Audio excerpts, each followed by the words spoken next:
And we're back, ladies and gentlemen. We're so sorry about that. There were some technical difficulties, but it looks like we have everything solved and we are ready to go.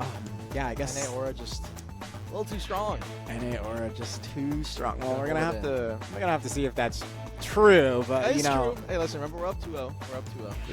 This guy. That's true. But you know, last thing I'm not sure what we were talking about before the connection went out. We're talking about TwitchCon tournament, and that was going to be the last time NA and EU got to fight against each other at the 2022 San Diego.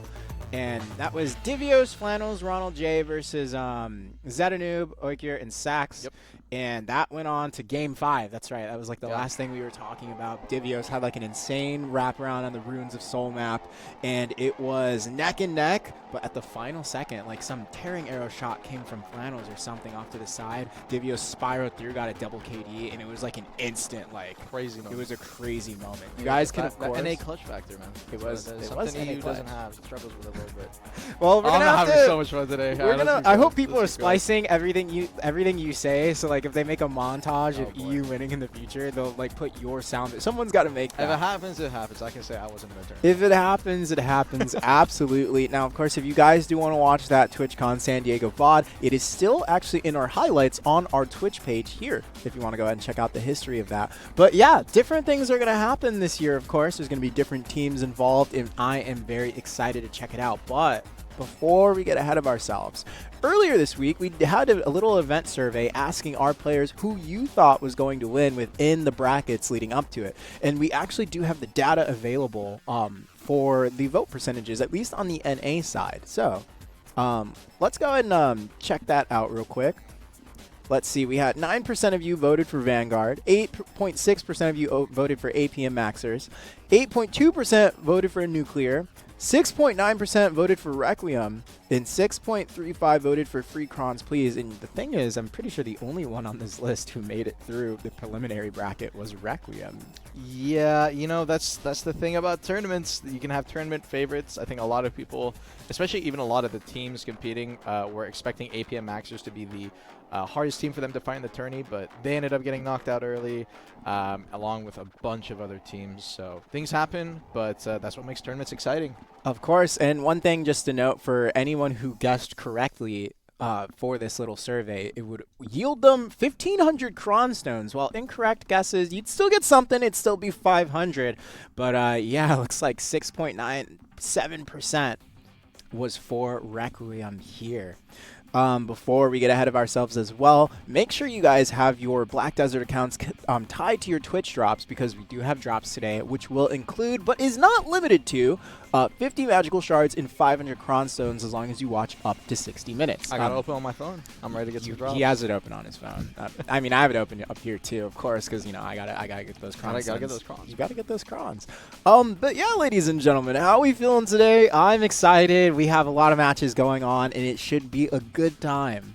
I'm definitely excited. I think it's going to be a lot of fun matches to go on. I'm excited to just get hype, you know, casting some games, see some gameplay. Not, well, unfortunately, no ninjas today, you know, left in the tourney. We stole the only one.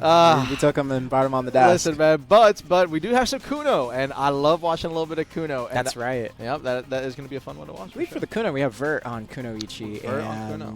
I think he might be the only one in the remaining. Yeah, you know, that's the thing. We actually had 4 Kunos or 3 Kunos that entered. A lot of them just ended up getting knocked out in some really tough matches, actually. But Vert's team. FOMO. FOMO. FOMO has the Calbas on the. Oh, true, but they didn't actually end up playing him. So we do have FOMO with Calb as well. I think I just forgot about him just because they didn't play him on his last match. They subbed him out, which I wasn't expecting as well. Yeah. Usually when I see the subs, I'm like, they won't use them, you know. But you know what? Since we're talking about the teams anyways, why don't we go ahead and check out the brackets? Like we said yesterday, the preliminaries took place, and there was a lot of upsets. But remaining in the round of 8, who we're going to spectate today, is going to be PvPs versus CCB, BODYSLAMN versus SillyFellas, Joe Grimm, with a bunch of eyes, versus Requiem, and FOMO versus CPU. Yeah, a lot of strong teams contending today. I definitely think I have a couple of favorites to win the whole thing, but A couple of favorite means like you choose one. You can't have a couple of favorites. well, you can have possibilities, split potential, So that's what we're calling For me, it's two specific ones, but I don't know if we're talking about all this yet. I believe we still have some other things to get to. No, I mean, true. This is the brackets round of 8. Before we get into spectating the match, ladies and gentlemen, one last thing to run down. Let's check out the tournament format. Now, of course, this is going to be an Arena of Arsha format, ladies and gentlemen. This is going to be taking place on the Arsha 3 gear set at 375 AP and 435 DP in a 3 versus 3 single elimination. Now, for the round of 8, it is going to be a best of 5 up until we get to the 3rd place match, as well as the finals, which will then turn into a best of 7. So, yeah, I mean, there's going to be, I'm definitely looking forward for those best of 7 matches. It's very interesting to see how teams adapt. When you're in a best of 3, it's a little bit hard to get your footing and get the groove on and get into a rhythm. Best of 5, it gets a lot better, but with these best of 7 matches, I expect a lot of back and forth, a lot of adjustments, and a lot of mix-ups. That's the thing is when it comes to these even like before the round of 8, we had a lot of first to 2s, the best of 3s. We saw a lot of the favorites for the tournament end up getting knocked out. As the tournament goes later and you get these more rounds, it definitely becomes a lot harder to say, let's say you're potentially the weaker team in the matchup to just end up winning it out. You might be able to win 2 rounds first compared to the other team. I believe we saw that on EU actually, with the grand finals on EU, and it ended up being a 2-1 start for the opposing team from Near Airport, but Near Airport ended up clinching it out in the best of 7 series and getting the win over that. So those best of 7s can be really tough, best of 5s as well, but it just makes it all the more exciting. Absolutely. You got to stay on top of your game for every single round. Absolutely. Now, let's go ahead and move on to our rewards. Ladies and gentlemen, I know this is what we're looking forward to checking out. First place team. Actually, let's start with 4th place. 4th place gets 5,000 pearls. Glorious Arena of Arsha weapon for 30 days and a Glorious Arena of Arsha reward box. 3rd place gets 1,500 pearls and the 60-day Glorious Arsha weapon skin and 2 Arena of Arsha reward boxes. 2nd place gets 30,000 pearls, a 90-day Arsha weapon skin, and 3 of the Glorious Arena of Arsha reward boxes. Now, this is where the bulk of it is. The first place team gets 100,000 pearls, a permanent Glorious Arsha weapon skin, 10 Glorious Arena of Arsha reward boxes, the Arsha's Proof title, which there are several versions of it. The first one is Arsha's Proof. For the first one for blue. If you win one of these tournament formats a second time, you get Arsha's Acknowledgement, which is a yellow title. Arsha's Blessing is purple. Arsha's Honor is a beige color. And then the 5th version, which I've never seen anyone have, was the Arsha's Glory, which is a light reddish color. Now, of course, this is going to be the biggest thing our teams are competing for today. That's going to be the NA versus EU Showdown Championship entry as a reward. And what that's going to be is in July 25th, when the 2026 Heidel Ball takes place in the United States, by the way, teams from both Home EU turf and NA will be flown out here to compete in person in land with hotel and flight accommodations paid for by Pearl Abyss. That is crazy. When I first saw this, I got so excited for the tournament to happen. And then we were like, we got to give him a chance. Let's doing Armin out of this tournament. No dragon, no me, no belt holder. It is what it is. No. No, but on a more serious note, I mean, I am so excited just because we don't get this very often for BDO. No. This only ever happened. This is the 3rd time this has ever happened. So a LAN tournament, there's a lot at stake. There's a lot of nerves, a lot of bragging rights. We don't really have like anything crazy going on, but a lot of bragging rights on stake here. Sure. Absolutely. Well, let's go ahead and get right into things, ladies and gentlemen. That's right. The tournament of the decade, we'll call it, is about to commence. We have up here PvPs versus CCB. On PvP side, that's going to be Vert on the Awakening Kunoichi, Smoked, aka Liger, one of our creators as well, playing Seraph. Pinks on the Succession Maywa versus OXOXOXO. I'm not saying all those OXs, but he's going to be on the Awakening Lawn. Uber is Uber. No Gamble, No Loss on the Succession Nova, and definitely a bot on the Awakening Sage. Yeah, very fun stuff watching these teams compete. When I was watching yesterday in the preliminaries, that team on PvP's side, Armin, they had a really strong showing. It seemed like they had a good strategy, having Vert like hanging off to the sides, but not too far away from his team, just ready to go for a a pick potential, going for a grab. Smoke, always famously known for just going in and creating a ton of chaos and a lot of disruption, and I feel like Seraph encapsulates that kind of play style very well for him, especially Seraph having the strong grab. And then Pinks on the Succession Meiwa for damage support. Yeah, I mean, this comp on PvP side is, you'd look at it and you think that it's nothing crazy, but it definitely is going to have a lot of potential. A lot of kiting possibilities, but talking about CCV, we didn't really get to go into them too much. Team Family, this is Team Range Grab. 3 range grabs available, and with this match starting off, you're going to definitely want to be afraid of them. This team has already taken out one of the tournament favorites, and let's see what they can pull off here. Definitely already going to be going for the engage right there. They're trying to go for the float off the court, not going to manage to engage, getting a little bit of slow over on Pinks. It looks like they want to try and chip him down, chasing after the Divine Executioner. He's going to manage to land on him, gets a little bit of a slow, but it looks like it's going to be staying still for a second, understanding that they are just going to go for a disengage right there. Engage comes in from Liger, try to go for the spin, is not going to manage to land off the ship deck right there. He's definitely about to go for a little bit of SA Linger. You can see Bert on the backside, he tried to engage, go for potentially a grab connection, but definitely had already disengaged, so he's space away. Gamble playing now in the middle, tries to go for a little bit of soldier connection, but the stub arrow for Griiiiiim is going to be there, and with the follow-up, getting the grab, trying to connect, and the Gamble is going to manage to stand on the Suck Nova, so taking no heat last second, definitely by popping his E-buff right there, so that's a free V connection, and now it is going to be on the Suck Nova, potentially the most vulnerable class over on the CCB team. It is tanky, but it does not have a lot of movement, so he can definitely get caught off guard, and it looks like they already caught him on the backside. Gamble is down, we're down to a 2v3. Liger is going to end up being in the middle of that neutral. Now, what can Bot and Uber pull off? The Wake Sage and the Lawn are going to be together. They're going to be trying to go for the CC over on the Vert, over on the corner, but that Bot is not going to manage to connect. Vert with a good super armor linker is going to manage to pick out and spice off of that flash shot. She's going to be trying to go for the engage right there. Does not manage to connect with the Dance Kamakabra into the Shadow Stomp, backing off into the Sinu cut. You're going to have a little bit of a gate play coming off for definitely Bot right here. He's going to pop his Divine Execution over to the left-hand side. When it out comes in, Impaling Flash almost got Vert out of himself. It's not going to manage to connect, but good upsurge. Gets a little bit of tick damage. Vert is just trying to go for a connection if he can over on the Bot's back. Does not manage to CC him. 1 minute and 20 seconds now. Impaling Flash going for the range connection over on the Liger. Liger just managed to space away, and this is exactly what PvPs is good at. Spacing away,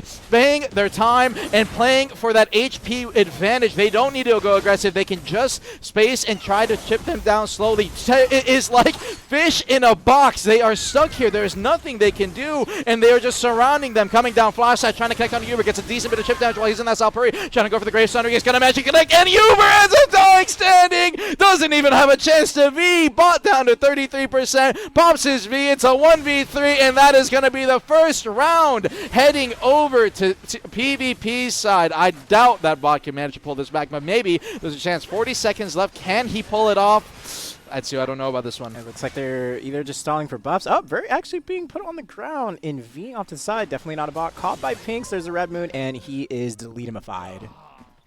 All right, what a strong showing from PvPs. We talked about this earlier, how they just had a really good system. You can tell that these individuals play very well together. They put in the work, and they just have a good approach to the fight. Their spacing is just superb, and it looks like it's proving difficult for CCB to handle.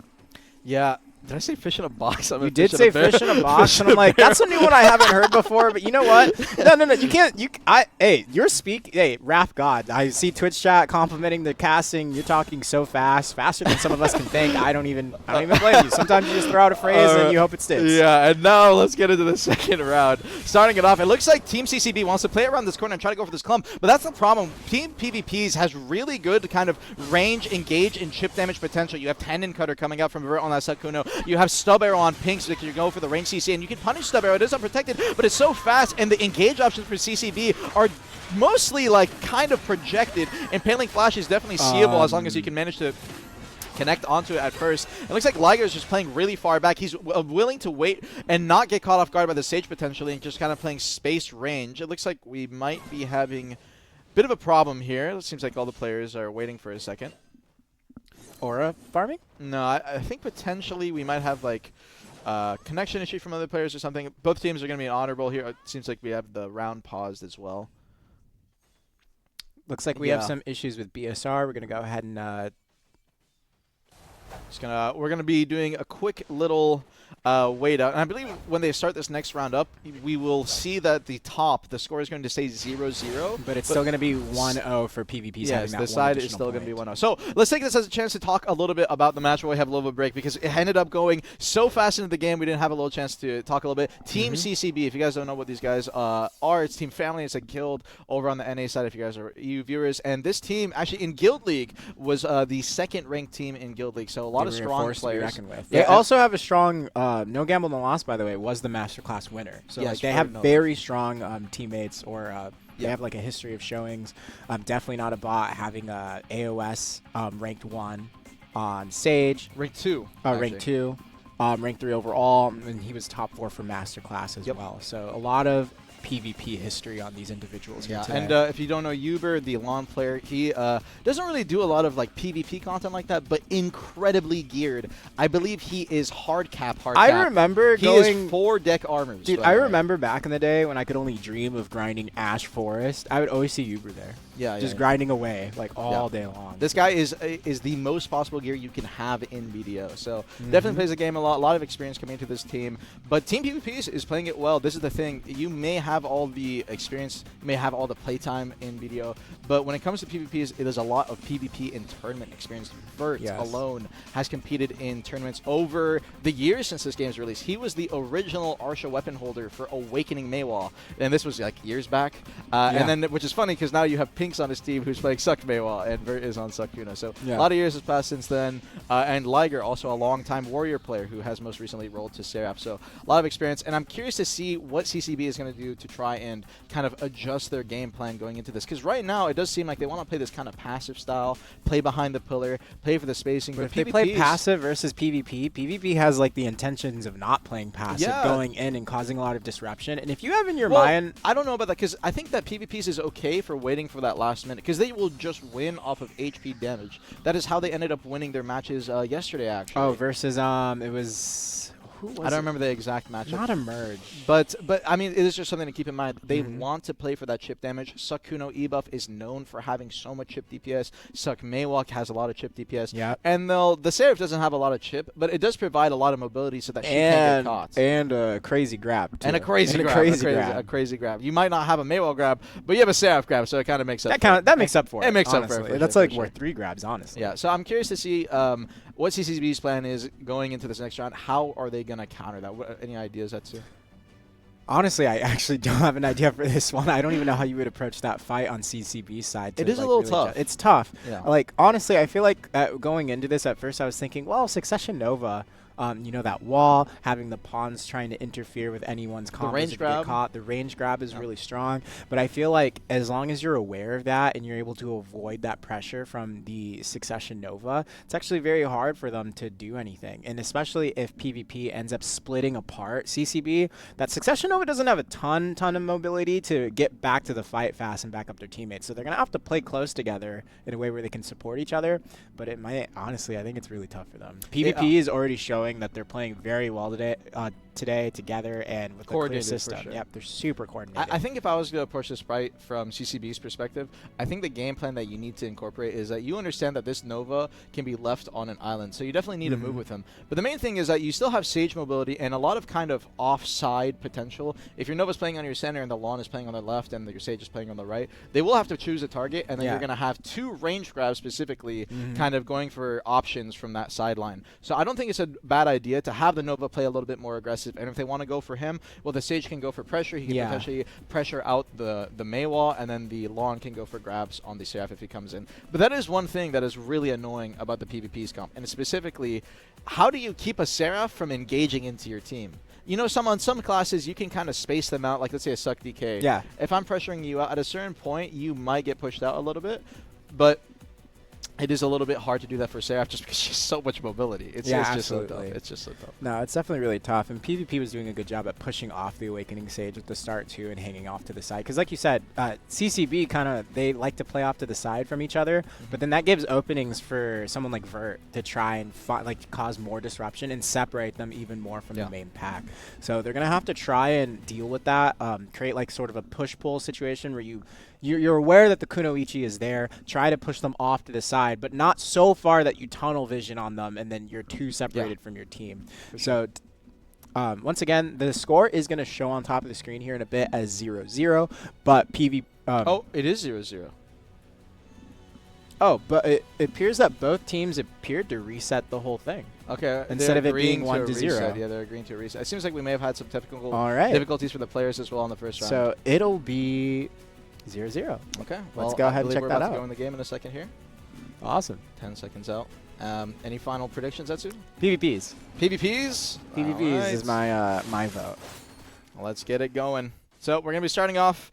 The score is 0-0. Both teams did agree to it, so it seems like we want to have a little bit of an honorable matchup, and I respect it. I have big respect. That is so. You know how crazy it is to like give up your one free win? Yeah, that is some big respect. So 2 minutes and 45, round is underway. Let's get it going. I got to do an extra round of casting. I got to love that. Got to love that. Early engage is going to be coming in. Paling Flash trying to go back over onto Bot just in case onto Gamble in case the Select Nova is getting pressure. Trying to go for a little bit of CC right there off the shock relay into his flow. He's not going to manage to connect over on Bot side. Pink's just going for that range pressure, sitting in his divider right there, holding his Q block where he can. Needs to be afraid of that. And Paling Flash, he can go through the Sage on that staircase and try to get behind the Meiwa on the Q block if he manages to catch him off guard. But it is a little tough. It is kind of a bit too far away if Pink's knows his spacing correctly. And this man, if there is any suck Meiwa that knows spacing correctly, it is Pink's. This guy is so solid at the game, has gone top 10 on multiple occasions, so he definitely knows how to make best use of his class. But we have 1 minute in. Absolutely no pressure has been given out yet. And again, this is the thing. This is the plan for CCP. They are okay with stalling the time because they know the time that the later this time goes, the lower the HP gets and the stronger their ebos get.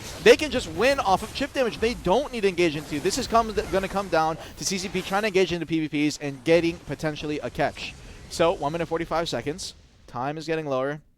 Let's see what these guys can pull off. Red Moon trying to go over to definitely into Gamble's Q block. He's not going to manage to connect. Gamble coming back in with that long range dash, potentially going for a grab. Pinks is going to pre-space it. Vert, Tendon Cutter over on the side in the middle, waiting it out. Uber's going to be popping his E-buff over that Awakening Law now, and now that is going to be all the E-buffs out for Team CCP. PvPs hasn't even popped one, but they do manage to catch Pinks. Pinks getting caught off guard. It's going to be forced to V, and Uber didn't even manage to pop DPS off there, but with Liger and Vert combined, or sorry, with the rest of their team combined right there, the damage was just going to be enough. Gamble as well is going to end up being, it looks like a grab and end up connecting onto him there. Pinks just playing on that range. It seems like we are saying a little bit over on the sidelines, but I want to say get into the grit of the action. You're going to CC. It's going to be a grab on the ground. Smoked. Liger. It's going to be a three-man V over on the PvP side. And the connection, they did end up losing Gamble for it, though. Unfortunately, it looks like Gamble ended up greeting for damage potentially, but they did force out some Vs. So 2v3. Vs both available on CCP side, but the clock is ticking low. We were in this exact same situation last round. However, this time they do have some more Vs available, or sorry, at least Vs gone. So maybe they can still pull it off. Definitely about trying to engage in with that Impaling Flash. Vert's going to be kind of challenging back over with the Flash Slash, going over to the middle of the field. Divine Execution is going to connect onto Pink, so he's going to manage to get that slow going in. Impaling Flash trying to go for the grab over onto Liger, but he's going to manage to disengage on that Seraph. Shock Relay! Oh, did he get the CC? No, he didn't. It looked like he almost got the siphon over onto Vert. And waiting back, he's going to go for an upsurge, just going straight into that Lightning Prison, go for a little bit of chip damage. But guys, we only have 20 seconds left. If you don't get a connection here on the PvP soon, you're going to end up losing. Definitely Bot is desperate. He's trying to go for any play he can. Vert going for the counter pressure off the Tendon Coder, goes in the Shadow Stomp, disengaging with that Dance Macabre. 10 seconds left. Uber, can you get a grab off for anything? Vert trying to space away. Tendon Coder, he's out of the fight. They're going to be going on to a different target, maybe trying to go for Pinks over on the backside on the opposite gate. We can't see, but it looks like they didn't manage to connect onto him. It's going to be a 1-0, and it's going to be 1 to PvPs. Whew, that was looking a little dicey there. I thought PvPs was about to be taken out when they got that catch off to Liger over on blue side, but they ended up losing no gamble, no loss there in the middle of all the chaos. Not really sure what happened during that, but yeah, very strong showing from PvPs. Yeah, CC says CCP, but I think it's CCB. It's really tough for them. I think they kind of have an idea on what they have to do. They have to somehow try and pick someone off and focus them down, but it's just really hard in a team composition like this that's able to spread out and have strong skirmish power. Yeah, and now going into the second round, you know, this is the thing. Every team comp is built for a different strategy. CCP, their team comp is built around you have to come into us, and you have to try to win a little bit of a kind of turtle shell situation, you might call it. But the PvP side, their comp is built around also just playing you out, laming you out. And if you TCP, you know, it's kind of a counter-strike, if anything, to their situation. PvP's comp is just really good here, and they're going to get a CC onto Uber. Uber actually ended up standing up. No, he did end up being anyways, and Bot's going to get caught as well. Gamble in the middle of it all. He's trying to survive if he can. He got put on the ground, barely managed to stand up. He's going to pop his E-buff, space away. He's going to manage to get that plus DP, but he's back against the wall. Two pressuring him. Are Uber and Bot going to manage to come in and save him in time? He's down to 20%. It looks like Pinks and Vert are still both chipping up way too hard. No, there's going to be a disengage. Vert, come on, soldiers, can get the re-CC. Bot's going to try to go in and get it. They do manage to. It's going to be a float, though, so he is going to manage to stand up 50%. You could barely see that on the side of your screen, but Vert did manage to stand up just luckily. That's the thing. That's when you fight Seknova, you cannot S-block these soldiers randomly. ChatGPT will just catch you off guard. You have to be careful. And 1 minute 45. 2 Vs gone from CCP. This is dire situation right here. Can they pull it back? They are managing to get Vs out from PvPs, at least in the last round, but they can just never finish the job. 1 minute 30. Pink's going for the nado from the long range. This had a really long range flow. You're going to have a fight and a skirmish going on in the middle. A little bit of a lightning prison going on. Trying to go for the float right there. Fast engage coming up from bot over it. Trying to connect on the Pinks. Is not going to manage to connect. Once again, the nado coming out. Campbell playing over behind the pillar. Soldiers, he's just spamming them where he can, just in case any kind of engage comes in. Those soldiers have a float attached to them, so you can immediately catch someone. Liger sitting in the middle, just going to be dashing around. Connection onto Pinks. Pinks is going to be forced to V. Not too sure how he got caught. Maybe went for a stub arrow and got caught by the shock relay, but it is going to be a V out now from PvPs, and with 1 minute left, Gamble's on the ground! Caught! Buck got caught as well! Oh no! Gamble forced to V! Uber 10% HP, dies to chip. It's Gamble against the world, and it's going to be over. 2-0 PvPs. We got 1 round to go. Is this going to be a 3-0 to start the tourney? Definitely looking very tough, but PvP's really showing up with some good follow-up. Like I said from the start, these guys are just so coordinated. They're playing very patient as well. Even in those situations where in the previous first round, you notice how there was 3 of them alive on CCB side was 2, and instead of greeting and playing overly aggressive, they were like, wait a minute, we have the advantage right here. They have to push into us. So it looks like they're just really on their A game today. And for people asking if it's 3-0, the match did reset, and they decided, Vert's team as well, they both mutually agreed. Oh, early connection on the Pinks. It looks like they're going to try to force a V. They do manage to engage aggression from bot. They're changing up the game plan. They want to go all the way straight into the... I was going to say something. I was like, I can't say that. All right. They're going to be going full aggression right here. So bot's going to disengage now. And now with that V, now they're going to be set up in the midfield. I think this is the position that CCP needs to take. They need to play the mid. They need to kind of square off or maybe potentially even separate out PvPs if possible. That way, they can go for any target at any possible time. Where they're putting their backs to a corner, they definitely cannot get the space that they want. It is going to be a catch in onto Gamble using that Tenet Cutter, following up with the Crescent Slash, but he did not manage to get any kind of KD. That is one thing about Sakuno. No KD available, but Uber's going to be the one put on the ground. No, he did manage to send him. No, he's just going to be popping his V right there. Gamble tried to go for a grab peel. A little bit of a greedy grab peel. It was an instant punish coming out from Liger over on the Gamble, forcing out his V. Vert's going to be playing self in the middle. Looks like he wants to go for a play on the ball. It's going to connect! Tenet Cutter! There's a stop. Do they have the damage? So his team's a little bit late. Vert's going to get grabbed as a result. He had to greed for the damage, and V forced out. Great play from Vert, but his team is not on the same page, and Bot gets away scot-free. Great peel from Uber. 1 minute 40 seconds now going into this third round. Who is going to win? Can CCP clutch it back? Pink's going to be popping that Tiger Blade. If you guys don't know, Maywa Tiger Blade, when you pop it, you come out and get a buff. Great grab! It's going to be Uber on the ground. Liger with the solo blade. No view available as his team there to peel the down smash. Bone Crusher to connect with it. Great play from Liger, and it may just be the game-winning play for PvPs. It's going to be singing that Shadow Explosion, trying to get a little bit of SA out. Bot needs to make any kind of play he can now. He's lived for all 3 rounds, but he hasn't been able to make the game-winning play. Is it going to be this time? But Gamble is dead. He gets 2 on the ground. He's trying to go for the damage combo. He doesn't have enough. Pigs with no V stands up at 10%. Impaling Flash trying to go for a connection. 1 minute left. The grab is there. Bot still has his V, though. This is his last chance, his last breath.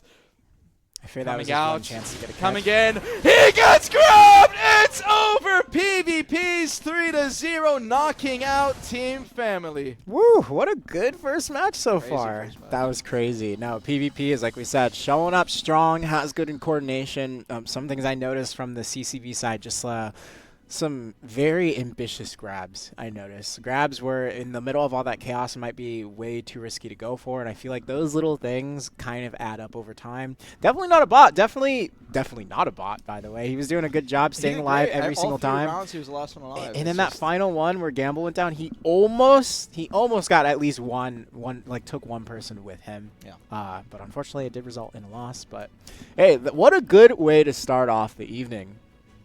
Let's go ahead and check out that bracket update now and see how things are turning out. PvPs is now moving up to semifinals.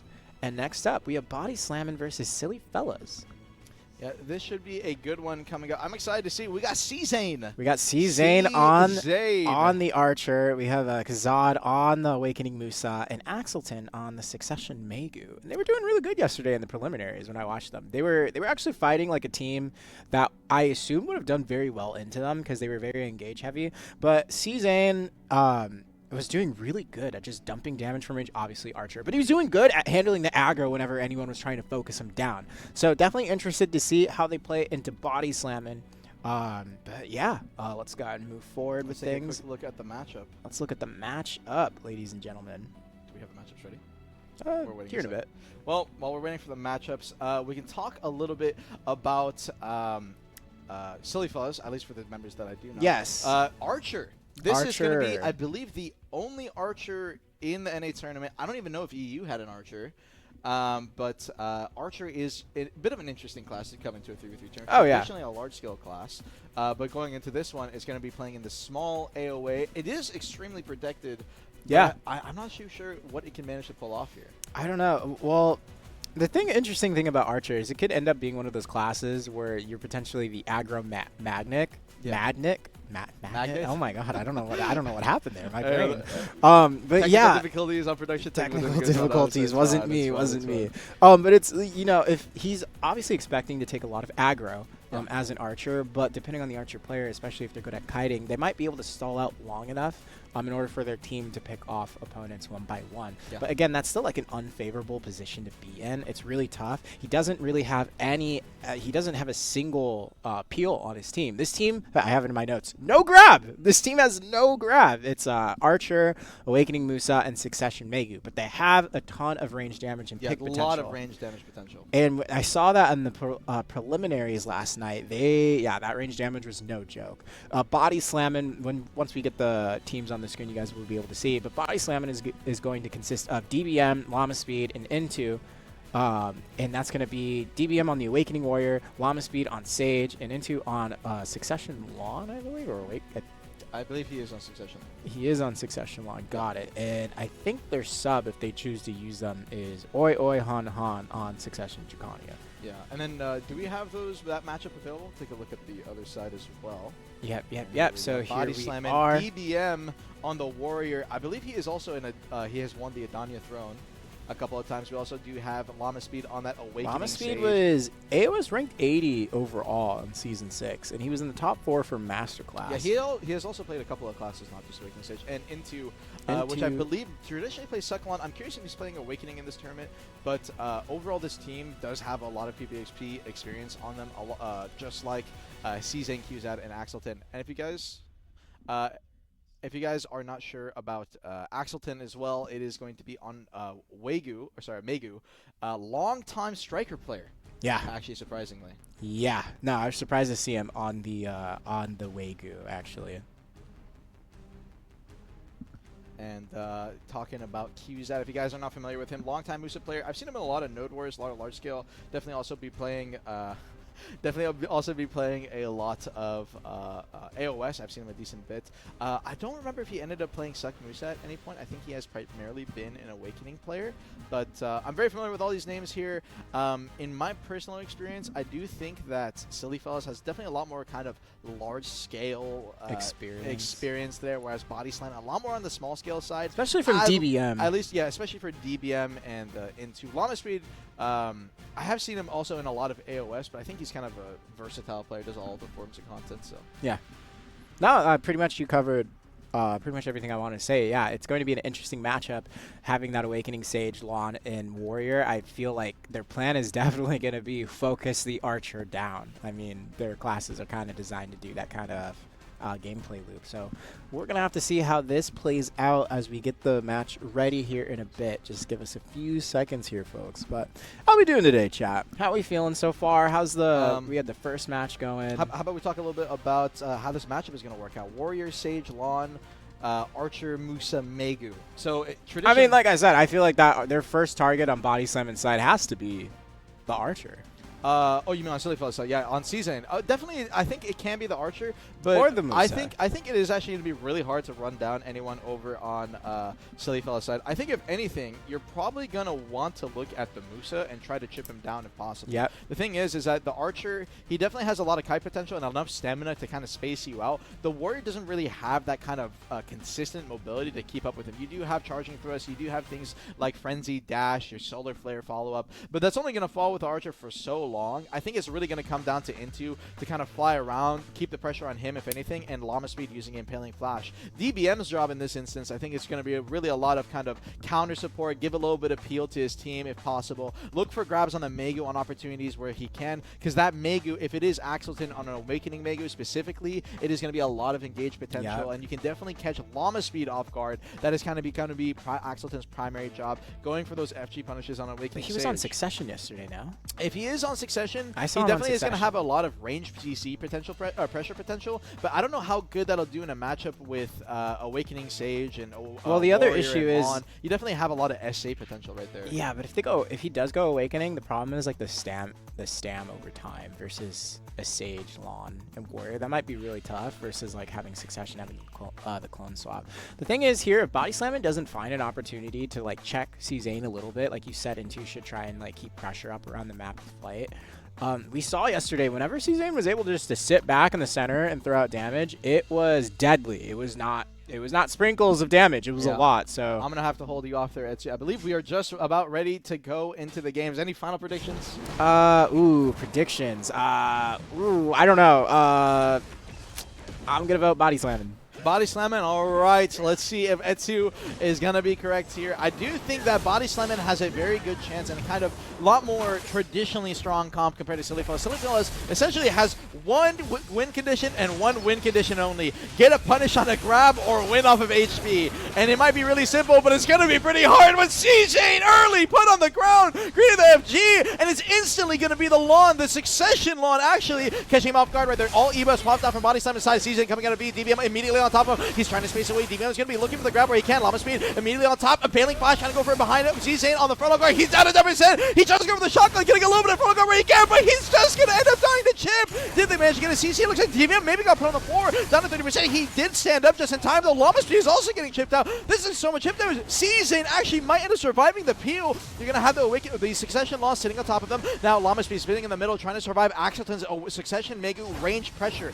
Surviving where he can, and we actually have a reset potential. 2 minutes, timers are reset. We have a V out on Llama Speed and a V out on CZane, so mutual even right here. DBM going for the slash, trying to go for a little bit of chip damage on the CZane. CZane spacing it out. DBM ended up going for the grab. Whips it, and there's Into on the Sucklon to get the connection. That's what the Sucklon is good for. You can punish these FGs so fast because you have so much access to flight time. If anything in this matchup, the Sucklon is pretty decent into this Archer. Frankly, CZane on the Archer, he can't go for these long SA lingers where he wants to, so he has to eventually grade for an FG. It's too much SA chip, and speaking of SA chip, QZAD trying to chip down DBM, but getting grabbed is going to be forcing his V out on that Awakening Musa. DBM with a really good connection right there, and it looks like he wants to stick onto this Musa. QZAD, this is the thing, after the Musa changes that happened about I want to say maybe 4 weeks ago, it's been a little bit of time, you can no longer regen stamina a lot of your SA skills, so it's going to be a little bit rough for him to keep continuously moving out in this match, and at this point, he's most likely running out of stamina. DBM knows it. It's there for the follow-up grab. He is going to get the final kill. And Axelton in the 1v3. I'm not too sure what else he can do here. Yeah, you know, things were looking pretty good for SillyFellas at the beginning there. CZane was doing a phenomenal job kiting out, and he ended up getting a catch. Honestly, I feel like the one thing I noticed there before everything started going south was, I think, CZane coming out of V, he was like on the opposite side of the arena of his team, and DBM saw that and immediately created pressure, and he just took way too much damage before he could rendezvous back to his teammates. So maybe that was like a little bit of a communication there. For why he V'd so far away.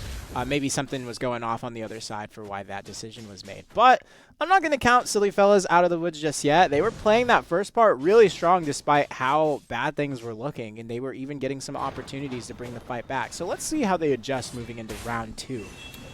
Round 2 starting up.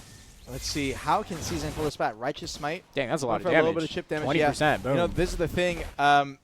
Archer actually has a lot of damage in these Trial 3 gear, and with 2 more players to follow up, he can go for a lot of burst. That is going to be the one strength that this Archer can provide. You can already see DBM chipping out. Just Luthergon's Call alone did about 10% right there. If this Archer ever gets a CC, he might need a free cast like Meteor does! live connection on the DBM. Oh my god, nice timing coming up from Charlie. Forces out the B on the DBM, and now this Warrior cannot play as aggro as he was last round. Into in the middle of 3, trying to go for a little bit of chip, drop the Salpluri, spacing it out, coming out of the flight. Cymbidium looking for a little bit of connection where he can, and is going to be popping his Z-buff right here. Looks like Season got caught in the middle of that neutral though, and there's going to be no V now available on Season, so an even trade along with DBM. Luther Gods! He pushed Llama Speed's grab with it, no, with a tactical strike KD. He was too late, despite an amazing punish. None of his teammates were there, and instead, greeting for the shotgun. Seasons on the ground. They had one chance to pull this back, and it just in time were not there for the punish. So now 2v3, again, no grabs available. QZAD, Axelton, what can they pull out of the hat? Going forward, he tried to go for a little bit of a Salpluri catch right there. You can definitely get a float off behind frontal guards if possible, but no frontal guard to be found. Coming back into looking for a little bit of connection. It's going to be QZAD down to 10%, forced to be on that Musa. And at this point, I think he's just going to end up dying to chip. You have a Sucklon, you have an Awake Sage, and a Warrior hunting you for that grab at the same time. Evasive Sub trying to go for a little bit of a cheeky punish on the into, but there's no grab, nothing to be found. There's a Sucklon. He's going to be full SA chipping you down, so definitely has to be careful, but not careful enough. DBM, nice solar flare, gets the grab off. It's going to be a 1v3. Axelton once again, Suck Megu, so much survivability, but not enough pressure to provide for his team to win out these rounds. Yeah, no, like we said, it's really tough. This team does not have a grab. They're pretty much solely focused on being pure damage composition and dumping damage onto one individual.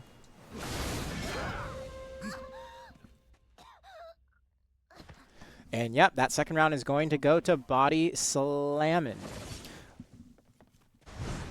Really strong showing from these individuals, but like we said, for this team comp to really work for SillyFellas, they got to take someone out fast, or someone has to be paying pure attention to Charlie getting kited out on the Archer and seeing if he's able to get a punish or a CC last second. We did see there in the previous round, he managed to get a punish onto DBM when he went for a grab attempt, but unfortunately no one was there for the follow-up. And I don't blame C-Zane for trying to find the follow-up KD, because that might be your only chance to pick someone He off. didn't get punished on the follow-up KD. Well, he had to commit, and then it then put he him got in a bad out. spot a little bit. I mean, if they managed to get that CC, it would have put them actually in a really great spot. Yeah. And Season potentially would have not died there, but you know that's part of this matchup for SillyFellas. Their comp is just generally harder to play. You have to get punishes on grabs. Essentially, grab equals lose for BODYSLAMN sides. It's the only way they can really get caught, in my opinion. But SillyFellas, they have to be playing so well to get these punishes on the grabs. So well to get punishes on FGs. And Into, if anything, has been the one to play so well so far, but not this time. Axelton with a great Civic connection. Luthergons came in from Season to get the knockback, and then the final KD as well. That's going to be an early V out on Into, and as of now, in this matchup so far, Into, I believe this is the first V that he's had to pop. So far, he's been the main aggressor, and if he gets caught one more time, I actually think that SillyFellas has a really good chance at winning out this game. Obviously, DBM has been getting a lot of grabs off, but that's the thing. If the Archer gets a chance to free cast due to the Sucklon not being in the matchup, then that's just going to make DBM's life so much harder. But the Impaling Flash is going to land the slow in the Season. He's forced to be. He didn't even get caught there. The chip damage was just too heavy. And he's coming down with 30% out over on the enemy spawn. Sage still sticking on top of him. Llama Speed doing a great job. DBM! Oh my god, the overwhelm connection! He caught him wrong with that thing. That is some fine Warrior gameplay, if I gotta say so myself. Into, but on the ground, it's going to be a trade actually, and with Into dead weight, they actually have a decent chance here. 2v2 situation. Axelton will be forced to be out on that Suck Megu, which I'm surprised he ended up getting caught, but now QZAD still has a V available, so maybe this can be tied up into a 2-1. Axel doing his best to space away right here. You can see Llama Speed keeping up a lot of pressure. DBM also coming in quick behind him. They're going to get a little bit of midfield. Llama Speed trying to make sure he holds that S-block where he can. You don't want to get caught off guard by this fast engage coming out from the range. Suck, Megu, DBM sitting on top of him. Llama Speed taking a lot of chip over on the side. Sorry, doing a lot of chip over on the Axel on the side, but DBM also getting chipped out by QZAD. QZAD, really good engage into his backside right there. Axel trying to space away. DBM sitting close behind him. He's holding his key block, trying to avoid as much damage as possible using that Warrior 360 SA frontal guard Q block. That was a lot of words right there.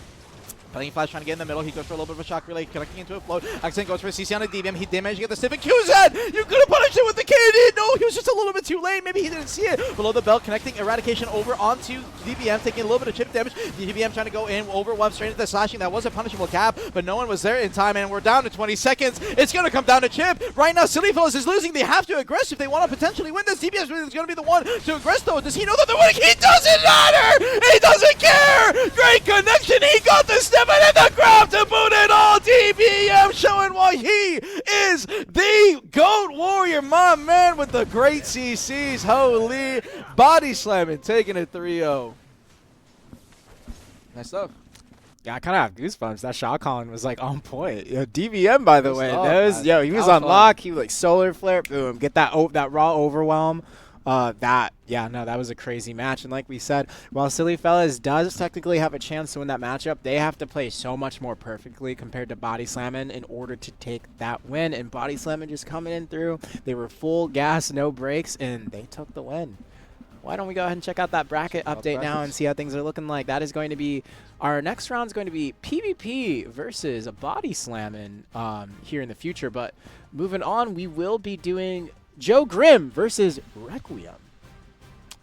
That should be fun. All of these so far so good. What a wonderful tournament to be a part of, and this is exciting. Now, let's see. Do we have our team matchups available, or if we need to wait a bit, that's totally fine. But yeah. Yeah, okay. Let's wait a bit. Well, but yeah, looks like we have Joe Griiiiim. That's going to be Despairbrug, Crab Ragoon, Ansa, and Busa as the sub, although I think they might be playing Busa. Really? They might be playing Busa. Wow. And then who do we have on the other side? It was versus, who was it versus again? Joe Griiiiim versus Requiem. That's going to be Alexandri on the Deadeye, DV McQueen on the Awakening Witch, which, by the way, I'm pretty sure, yeah, DV McQueen was the Deadeye Masterclass winner, that he's now on Awakening Witch. And then we have Landjock on the Awakening Sage as well. So that's going to be a very interesting team comp. The Awakening Witch, from what I've noticed throughout these preliminary brackets, that class does a lot of damage. It does a lot of damage. It does so much damage. You'll see like the Witch TP first and then start using like the Lightning AoE skill into the side. And it does so much damage that no one even wants to challenge or attempt to grab it. Because like if you get CC'd in that, boom, just and gone. I believe it's K-Ray as well on the Awakening Witch, if I'm not mistaken. Who?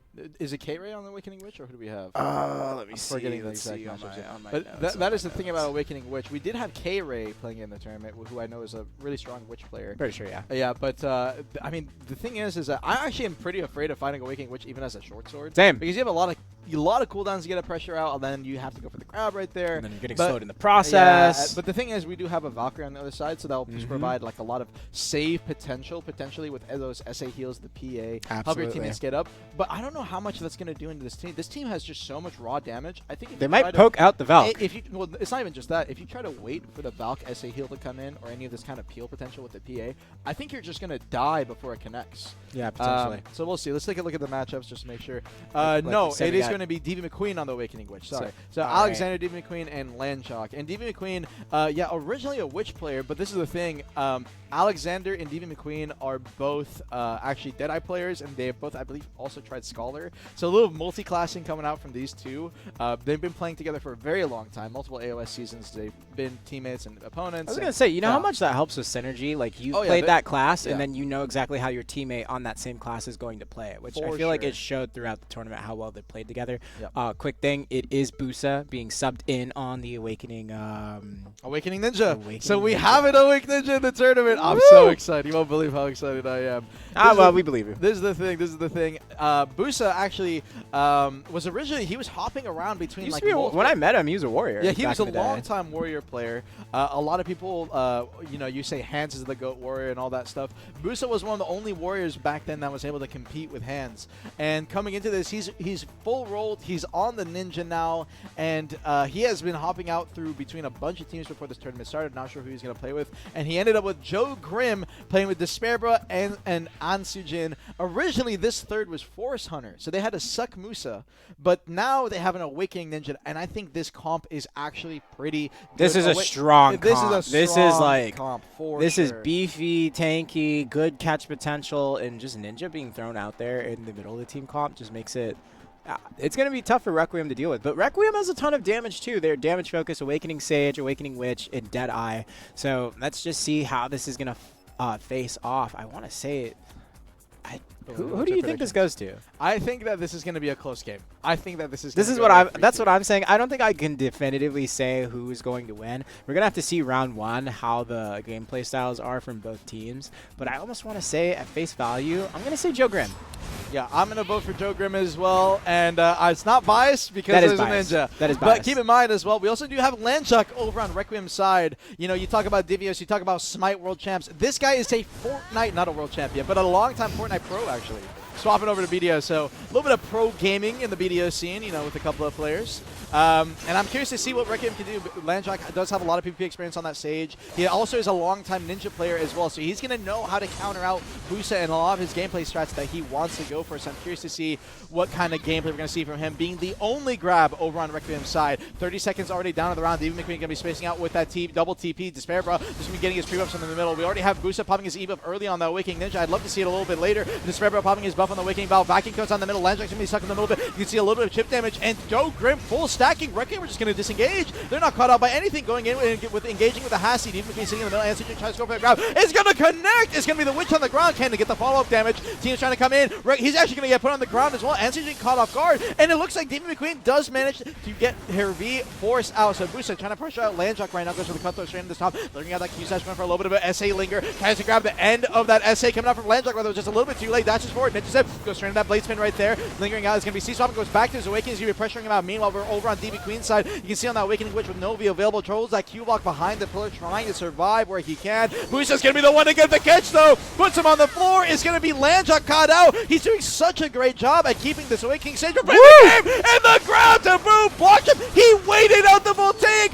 Full lingered, played the duration. That is class knowledge right there, and that is some peak Ninja gameplay. Seesaws to the pre-awakening, going for into that smoke screen. Flashing light goes straight into the Q-Side, trying to go for the grab right there. And now a shock relay punish came out from Lanchuk, which is a little bit too late. Malice went forward, trying to get a punish onto the lightning presence, coming down. Flow straight into that Divine Executioner, spacing away. You can see the rockets coming out from the Deadeye, and it's going to be a reset scenario. Joe Grimm know that they have a lead right here, so there is no reason to play aggressive and try to go for aggressive pressure. It looks like Busa might be put on the ground. I don't know what's going on right there, but Lanchuk's going to get caught on the side. They did manage to get a CC over on Despair, and Despair was forced to V, but Busa, his game, he's doing a little T-pose. You can see that? I see that. That's just aura farming right there. He's just aura farming. Alexander is going to be forced to V. It looks like we're going to have a little bit of 2v1. A little bit of a 2v1 situation. It looks like he's trying to chip out Busa in the middle of this. Permanent iframe off to the side? No, I think he ended up getting disconnecting on that last situation. At least he disconnected after grabbing that witch and popping it. Oh, he's still playing. Okay. It seems like he is still playing, so a little bit of technical difficulties. No worries, though. Alexander, 1v3. This is all but over. Joe Grimm did already have the round. They did manage to get a CC over onto Lanchuk, so good connection onto him. As I was a bit worried about what was going to happen right there. Looks like Alexander did manage to get a CC onto Despair to force his V, but I think they're running out of timers. Yeah, and they're just going to run out of timer. They're probably just stalling to get their buffs back. You know, this is the important thing is actually that you do want to stall whenever possible because with an Awakening Valk on your team, you do get access to that PA, you do get access to that SA heal, you do get access to a lot of those tools. But the one thing is that on the other side, you do have Witch. Yeah. So Witch with access to Speed Spell, access to Mass TP, which is going to get nerfed in the more upcoming patch from a full iframe to an SA into iframe. But no regardless, more TPing in front of someone's face and iframe, you know. Yeah, so you have PA, you have Mass TP, you have a lot of long cooldowns on the Witch too, Yep. so it's kind of an even trade, I would say. But I'm curious to see, going out into the second round, what are some adjustments that potentially Requiem would maybe want to make to deal with Joe Grimm? Yeah, I was going to say, Busa, kind of the MVP of that match, honestly. Oh, yeah. He went in, caused so much disruption, got not one but two catches. In that second catch, like you said, this was so peak. Like, him going into block jump on the Witch pops Voltaic, he waits out the CC duration before he takes the block jump and then secures that grab afterwards. That is... His brain's wrinkly.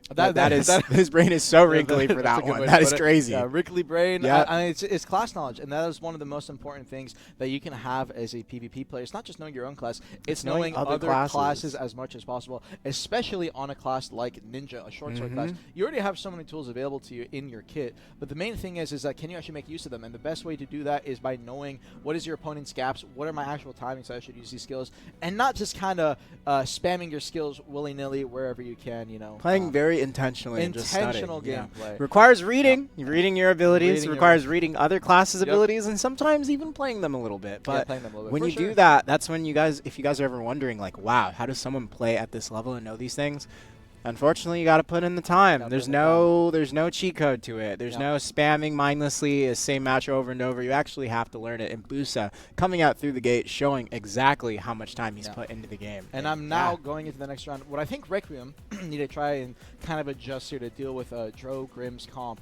The main thing is that it's obvious that the Ninja is going to be giving your Sage a lot of pressure. So I think they probably should look at the Ninja a little bit more if least possible. check them a bit. Yeah, especially the thing is that you have a Deadeye, and believe it or not, Deadeye into Awakening Ninja, while it might seem like a bad matchup for the Deadeye, it's actually pretty good. She has a decent amount of hit excel, a lot of abilities that she can spam in terms of chip damage, and the Ninja will be pressured to keep burning through his stamina bar as he's chasing and dealing with 2 players on him rather than 1. And while you're doing all this, you can definitely sit and rotate around your Awakening Witch so that she's just not left on an island. It does seem a little bit like they're kind of leaving Diva McQueen out to dry. They're not playing around her too much. And the big thing is that they're playing these corners and these walls. I actually think it's better if they decide to play in the midfield. The Witch can definitely have a lot more AoE, a lot more potential to hit people. Well, we saw when the Witch was in the corner of the wall, that's when Busa came out and cornered him. That's the thing, is that you can get caught off guard sitting in those corners. There's only one direction you're going to TP usually, and that's going to be away from the wall. It's very easy to follow. If the Witch manages to play the midfield, she definitely has a lot more room to TP around. Now, it does mean that her FOMO guards are going to be more vulnerable, but that's where like you can definitely use your TP maneuverability, get behind some pillar at that point, and try to maybe potentially even rely on your mass TP to stall out the round just a little bit, get you to that minute mark, and then from there your damage is going to be so lethal because everyone's HP is already at 50%. So that's maybe some adjustments they could make. We'll have to see. I believe we are soon enough ready to go back into the game. Okay, so we still need a minute or two. In the time being, chat, any votes that you guys are looking for? Who do you think you guys' favorite for this match are? Joe Grimm already leading 1-0. I think I'm going to be going with Joe Grimm. Oh, so now you vote. I voted Joe Grimm right off the bat. Okay, well, listen, I said Joe Grimm as well. Okay, listen, because as a Ninja fan, I got to vote for him. Copycat. But I will say, I think that on Joe Grimm's side, there is the possibility of them, if they lose this next round due to like damage chip and everything, Requiem could figure out the solution to beat them. I think if Joe Grimm wins this round, though, it's probably a 3-0. Yeah, absolutely. Like we said, best of 5. So there are moments of opportunity where you can adjust and adapt to your enemy's play style. So we are gonna have to see how that plays out. Yeah, if they're able to deal with the Awakening Ninja. It's tough to deal with Awakening Ninja, man. I know. It's tough. I know. The thing is that the EU Ninjas, I was watching that tournament, not as hard to deal with. You know, they definitely had a lot of C-swaps in there. But here on the NA side, we don't C-swap here. We are gapless. And you can actually pay attention. You're going to notice over on Busa's gameplay, there is no FG's icons popping up. You're not going to see it. So I don't know how you're really supposed to be fair, I don't see any icons pop up. Okay, well, all right, then. But I did see transition stance, I'm pretty sure. You did. There's a lot of transition stances. No. I mean, you don't really like pop it down or anything. Yeah. We'll see. But we're about to get ready to go in the game. So Joe Grimm. So we're gonna get ready for that. Once again, if you guys have any predictions or anything, we are running predictions throughout the entire stream. So if you guys want to bet points on the games and the winners, feel free to. We are gonna have the score line once again say 0-0 here for Joe Grimm versus Requiem, but Joe Grimm is winning 1-0. Absolutely. So keep that in mind.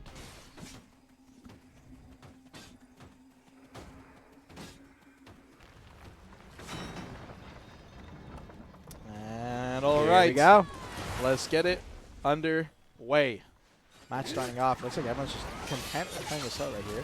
This is just lingering his essays over behind that pillar. Landjock can be sitting over on the side as well. He's been going his pre-awakening iframe, just going for his essay where he can. Going for a little bit of a flow over on the side. Q-Sash came out from Busa. Almost ended up punishing out Landjock, but he is going to be an FG, so no connection. They're going to get connection onto Diva McQueen. Over on the side is going to be forced out to V. Landjock tried to come in with a grab heal, connecting on Liger, or sorry, onto Ansu Jin, but was just a bit far off, so did not manage to connect against that wall. Busa lingering essay in the middle. You can see the Deadeye doing a damage pressure where they can, but Diva McQueen on this awakening witch, she's doing her best to survive, but it's so hard with the Sam sitting there, the Grave Sundering for the KD to connect, and actually they might be tanking up to stand up here 2%. No, Busa with a final Katana Shower. Tick of damage is going to be there for the fall. Great Impaling Flash. Did it connect onto the Seraph? No, it didn't. Coming down, Landjock once again put into a dire situation next to Alexander. They have to make a play happen. and this Ninja is just pressuring them. It's so hard to catch him using the CSD into the Q/. God, he is playing his movement so efficiently. C-swaps back in that 6-meter block jump. Is going to be looking for a grab and pressuring out Landjock. Landjock uses Divine Execution to disengage away. Looks like he needs a little bit of stamina. And Alexander's caught in the middle of 3, but he's going to be fine. He's not going to get CC'd or anything. Just in a bit of a precarious position, burning a lot of stamina, taking a little bit of chip damage. We're going into that flashing light once again. Q/ Divine Execution. It comes out. Landjock trace away. Comes out for Divine Execution. Try to go for a grab right there over on the Ansu Jin, but onto Despair, but did not manage to connect. Ansu Jin backing up, just going for his bust where he can. Drastic Measure is going to be Drastic Measure core over on Boost's side, as that is the best core skill that you can run on Awakening Ninja. Gives you an SAKD to connect into. D McQueen, you see the poor lifeless body sitting out there saying, guys, I'm trying to help. Grab comes out. Oh, wait, did they actually connect onto Despair? No, he didn't. Great. It looks like Enslar came out and he used as an eye frame to dodge the grab coming out from Landjock. So Landjock, despite the impaling flash and the grab connection, great timing and great awareness from the Valkyrie to avoid 1 minute 50% HP time is kicking in. Coming down, goes screening into the Shadow Zombies to connect to that Landjock. No, be available. It's a Deadeye against 3, and I think it might be 2-0, but this match is looking all but over for Requiem. Absolutely, yep. As you said, Armin, in this situation, if it would have gone 1-1, there was a slight chance Requiem could have brought this back, but it just looks like the Joe Grimm. Wait, these are the right names, right? Yep. Oh, okay, my bad. I don't know why I thought they were different. Yeah, it does look like for Joe Grimm, they're having a strong showing. Busa just doing a wonderful job with the disruption, and yeah, I fear this is going to be a clean sweep, but let's go ahead and see. There's we're just going to stall out cooldowns right here. Deadeye just trying to get a catch. Actually trading pretty well, but yeah, they're going to focus him down. 10% HP running around the map, 10%, 5%, and he is out of the match. Again, it's going to say 1-0 on the screen, but it's actually 2-0 with Joe Grimm having 2 points. Yeah, so keep that in mind. 2-0 for Joe Grimm right now. And match point. Is this going to be it? Or can Requiem strike off a reverse sweep? You know, when we were doing the Masterclass tournament, we did see some reverse sweeps happen, but that already enough was pretty rare. I have never, and I mean never, in history of our 3v3 tournaments, seen a reverse sweep. I don't think we've ever seen one.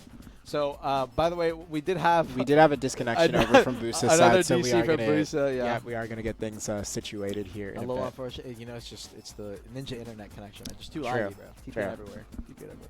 Okay, jokes aside though, what should we talk about? What do we got going on? We gotta buy a little bit of time. Well, yeah. Chat, how you guys doing? How you guys enjoy the EU stream? We got you guys pulled up on our phones here, so we could read your guys' messages. Hope you guys are doing great. Who's excited for the next season of AOS? You excited?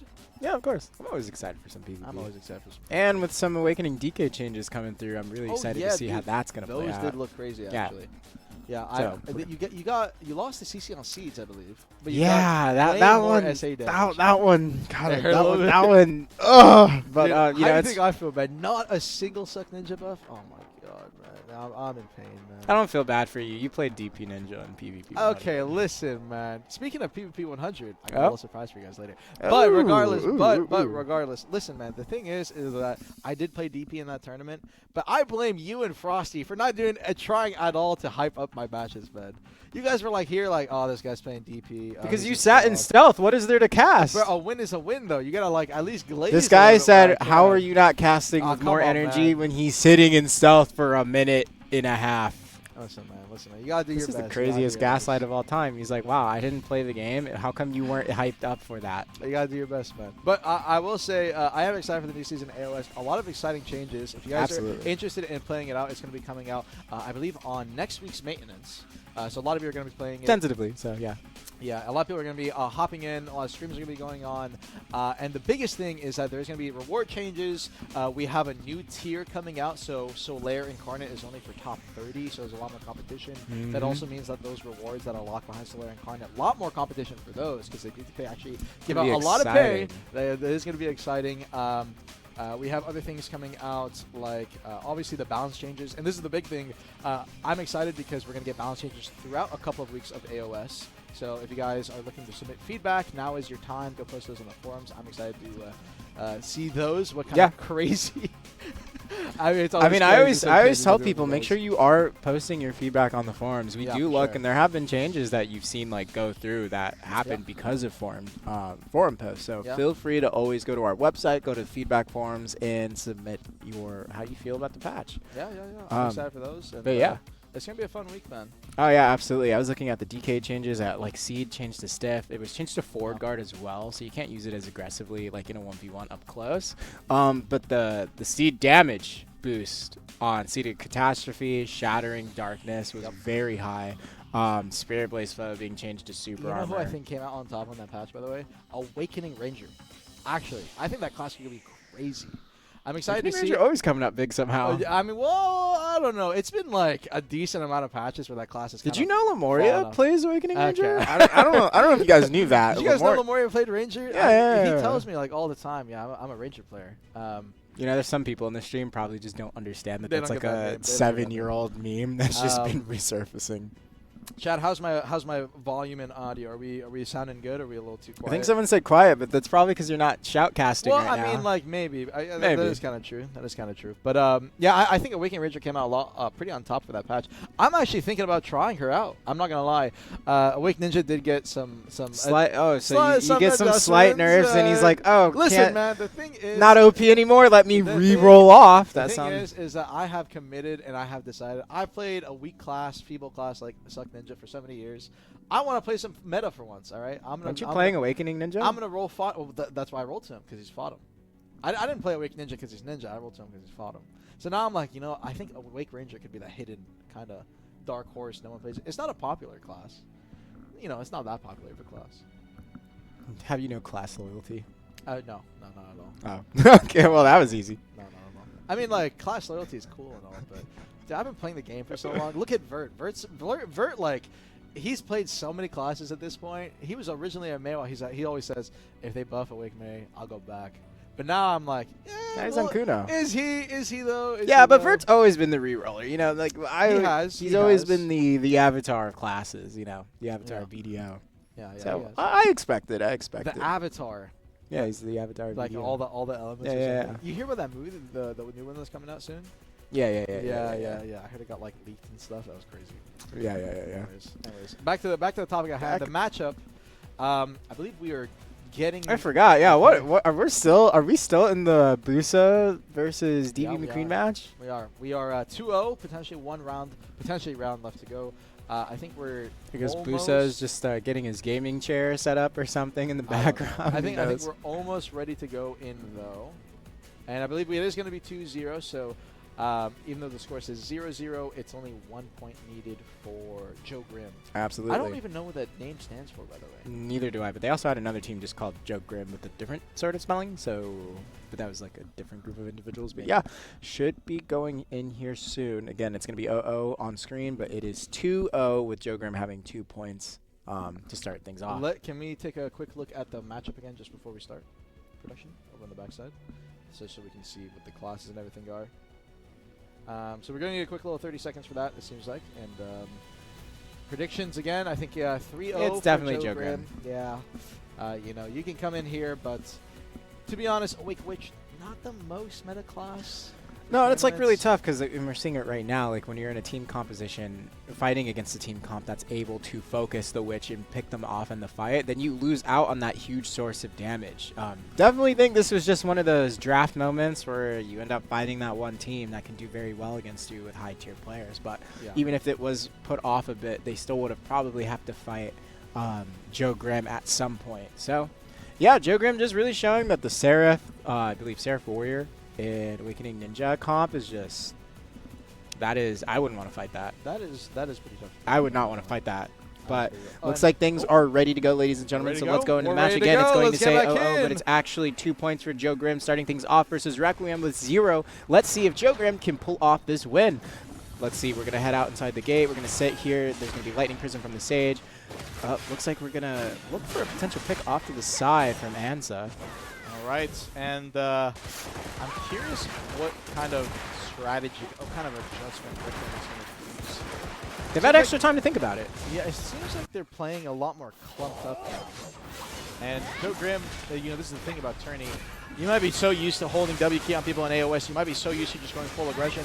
But that is not proper PvP. That is not competitive level PvP. In competitive level PvP, these guys want to get resets. These guys want to play slow. These guys want to look for certain timing, try to bait out certain skills, get cooldowns out, maybe get stamina out. That's why these matchups can be a little bit slow at times. And Booster's trying to go for a pre-grab right there. It might look like he just struck into the air, but he's trying to preemptively grab. In case the Sage's WQ input, his little flow interrogation, I believe it is, coming down and landing, it is grabbable, but you have to preemptively grab. And speaking of preemptively grabbing, preemptive damage, Alexander preemptively being forced out. Grab comes up from Landjock. Babusa is already getting his block and trying to go for a counter grab, did not manage to connect. Goes in with Murderous Intent. Oh my god, the mocking explosion! He took so much damage during that chaos spree. Booster down to 30%. It looks like they want to take this as an advantage to try and chip out Booster. Alexander already sitting on top of his head, but he has no available. He's going to have to back away with 40%, and he's going to be forced out, and he's going to get a connection over on a Demon McQueen at the same exact time, so that's probably why they're going to go for the full rush on Booster, because the Seraph ended up getting a CC onto the Witch. So Awakening Witch now with no V. Landjack the only one with V available. No V's popped out on Go Grim side. Booster's going to be slowly healing his HP back, especially with Ansujin and Despair right behind him, but Ansujin is going to be chipped out as well, down to 10%. He's going to try to get back to the Valk, but he's taking a lot of chip damage to Valk. There's a heal's going to be popped out from him.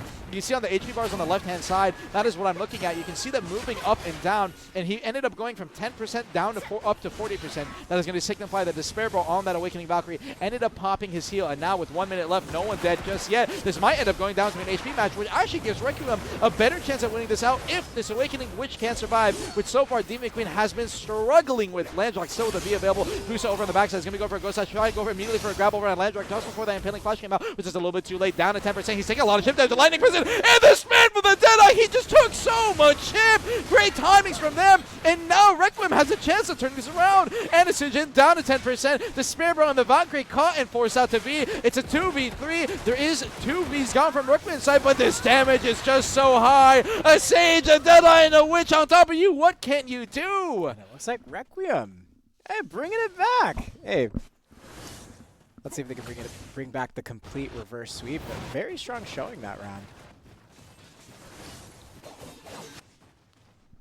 All right, here we are at the gate. Things are going to start off here in a bit, ladies and gentlemen. But what do we think, chat? Does Requiem have a chance to bring this back, or is Joe Grimm going to secure the win here going into the fourth round, sorry. I forgot we still have Joe Grimm with 2 points over Requiem because that restart earlier not showing. But it looks like things are going to start out. There was a little bit of VSR feed there at the start of the gate, but yep, Busa just holding that patio line, and here we are. Can they get a reverse sweep going? Landjock and Paley Flash going to be trying to connect over on Busa, but he did not get a connection. No, Busa, he did get caught. It looks like it was a CC coming out from the Deadeye potentially. Caught in the middle, forced to V fast. He just immediately pressed it. He did not want to risk any of that damage coming in. That is one thing about this comp. Even if you get stunned, even if it's only a stiff, even if it's going to be a KD under the Witch, the damage in this matchup is just so high between the two teams. You're going to be forced to instantly V. Awakening Witch deep in the Queen is going to be forced out. Immediately TP's out over to the side. Busa's going to be playing that midfield, trying to get a little bit of spacing and pressure where he can, but Despair got caught on the middle as well. Off camera, looks like he got CC'd, forced to V. Landjack potentially with a grab connection. It is normally pretty hard to catch out a Valkyrie without going for a grab, as they do have that full Q block to sit inside of, but if they do commit to too many iframes, simply as they're using their evasion iframe, there is a gap. So potentially it could have ended up being Alexander or Demon McQueen, maybe a Voltaic connecting.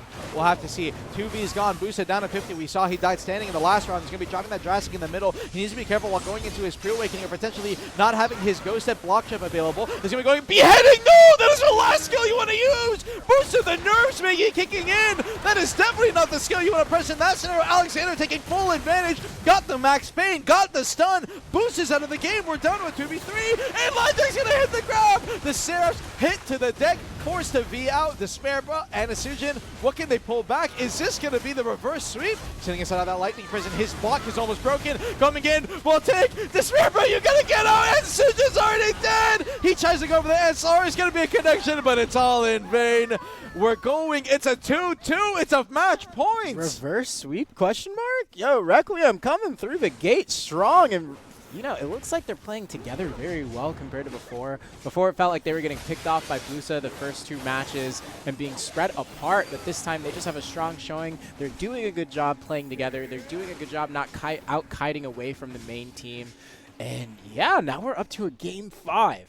You know, this is the thing. When you end up having these long pauses like this, what could happen is that Requiem just ends up either like, well, we lost the round. If it's all back-to-back, you get caught off guard, but they've had time to relax. They've had time to get their bearings back together. Yeah, the DCs definitely did not help. And they're going to pull it back as a result. This is actually helping them out. And Busa, no connection this time around. He didn't end up having to be the last round. He did end up dying first these last 2 rounds. This is the thing. Awakening Ninja, despite being such a strong class, is also high risk, high reward. You have so much potential to just end up dying fast. You're still really squishy. You definitely have micro gaps that can be abused. And he has to be careful. Blockchain is going to be coming out of the Jurassic Guard. Alexander going to be coming down with the rockets, trying to get a little bit of chip damage if we can. Landjock getting a grab on the Despair, bro. The Valkyrie force out to be. Great grab timing coming out from him. And we can see CC's chasing out in the middle. And Jinjo is going to be dropping that Bone Crusher over onto Landjock, but there is no CC attached. And it's going to be a Lightning Prism challenging him. Busa chip down to 50. He's playing in the middle of this clump. The Witch, as he's trying to chase down, is just doing so much chip damage to him. And Busa's down to 20. He's taking so much chip. He has to be forced to be standing. He got scared. He didn't want to risk it despite having his E-buff available. Decides to play it safe. Antigen's going to be the first one engaged right here, coming in with that airstrike, immediately following up into the spin. Landjock solo caught, actually. He greeted too hard, trying to 1v2 out the Valk and the Ninja, and he got forced to V. So now we're in an even V situation. Although from this point, I would say, with the way I've been seeing Busa play so far, I'm scared that he might just end up getting caught and die standing. Max Payne, Antigen, KD, the deadline with a solo catch. Despair-Bro could have been, he got caught! No, the follow-up was too late. That could have been it. They caught Despair-Bro on the side. Busa trying to be pressuring out. Landjock right there. Went for a CPU slash, no connection. Antigen's on the ground. The Buck's down! The Seraph is down. They're both 1 HP. They're trying to kite out and get a reset. Can they survive? I think they barely stood up from 1%. Stacking on top of each other. Despair-Bro's trying to peel him out or go for the Q-Box. We can boost to the Voltaic! Oh my god, Demon McQueen with a connection! It's a 2v3! It's a reverse sweep, potentially! Can they pull this back from the 2v3? They have to get a grab. They have to connect something onto this, either this Witch or this Deadeye. Kiting away, Alexander. Holding it. There's a Lightning Prison. Goes in, Impaling Flash. Doesn't manage to connect. Comes down, Divine Executioner. Sits in the middle behind the pillar. Antigen sitting in that Bone Crusher. He's trying for a little bit of chip. Despair-Bro. It's the first of many. It's the second one in the comp, and it's only Antigen left. The Seraph the fall. Requiem with a reverse sweep. Wow. What an upset. We both voted for Griiiiiim. I can't believe that happened. That is so rare for a reverse sweep to happen. I wonder if that happened because of the disconnections, giving Requiem time to really think about how they wanted to approach the fight. Because it was a pretty long time until we had that match come back. But you know, that's tournament nerves kicking in, and prep time like that does help you get rid of those nerves. It really does, because those first 2 rounds we watched that Busa was coming out strong and had really good catches on the DV McQueen, but as the matches started going on and on and on, it seemed very hard for them to even catch the Awakening Witch, and they started getting picked apart, getting hit by a Voltaic and Gore Roll from the Witch, and getting picked or chipped down by the Deadeye as well. So that is going to be Requiem being the winner of that outcome, but wow, I really thought it was going to be Griiiiiim. Exciting matchup. Let's go ahead and check out those brackets, ladies and gentlemen. That is right. Requiem is going up to semifinals. That's going to be PvP versus BODYSLAMN. Requiem is then going to face off either against FOMO or CPU. Yeah. Now, let's see. Coming up into these matches, CPU being Hero Play, Swid, Bingy, Foz. And then they were facing off against FOMO, I believe. Which is this is going to be a good one. Yeah, this is going to be a good one. This is going to be a good one. I'm excited. Kozier on Awakening Wand, Belly on Succession Wizard, and Kalb on the Kunoichi, or Mamo. They also have Mamo. That is the big thing about FOMO, is that they have so many different setups possible. I'm curious which one they pick. Like, there's no like free sub. Like, I forget which team had. Like, one of the teams has like, you know, some teams do put their GM in as a sub so they can get like a free win for the Archer weapon skins. Seen that a few times. Non-skeptic. Seen that, yeah, a little bit of skeptic. A little bit of skeptic maneuvers, but not with this one. The FOMO has such a crazy team composition where whatever they need, they can just swap out that player for a different one. But let's go ahead and check out that matchup, ladies and gentlemen. Like we said, that's going to be FOMO with Kozier, Kalbs, and Mamo. Let's see, Kozier being top 100, top 25 in he was in the PvP 100. He was top 25 in AOS. He was also in one of our tournaments in 2024. We have Belly, who was the Masterclass winner for Wizard.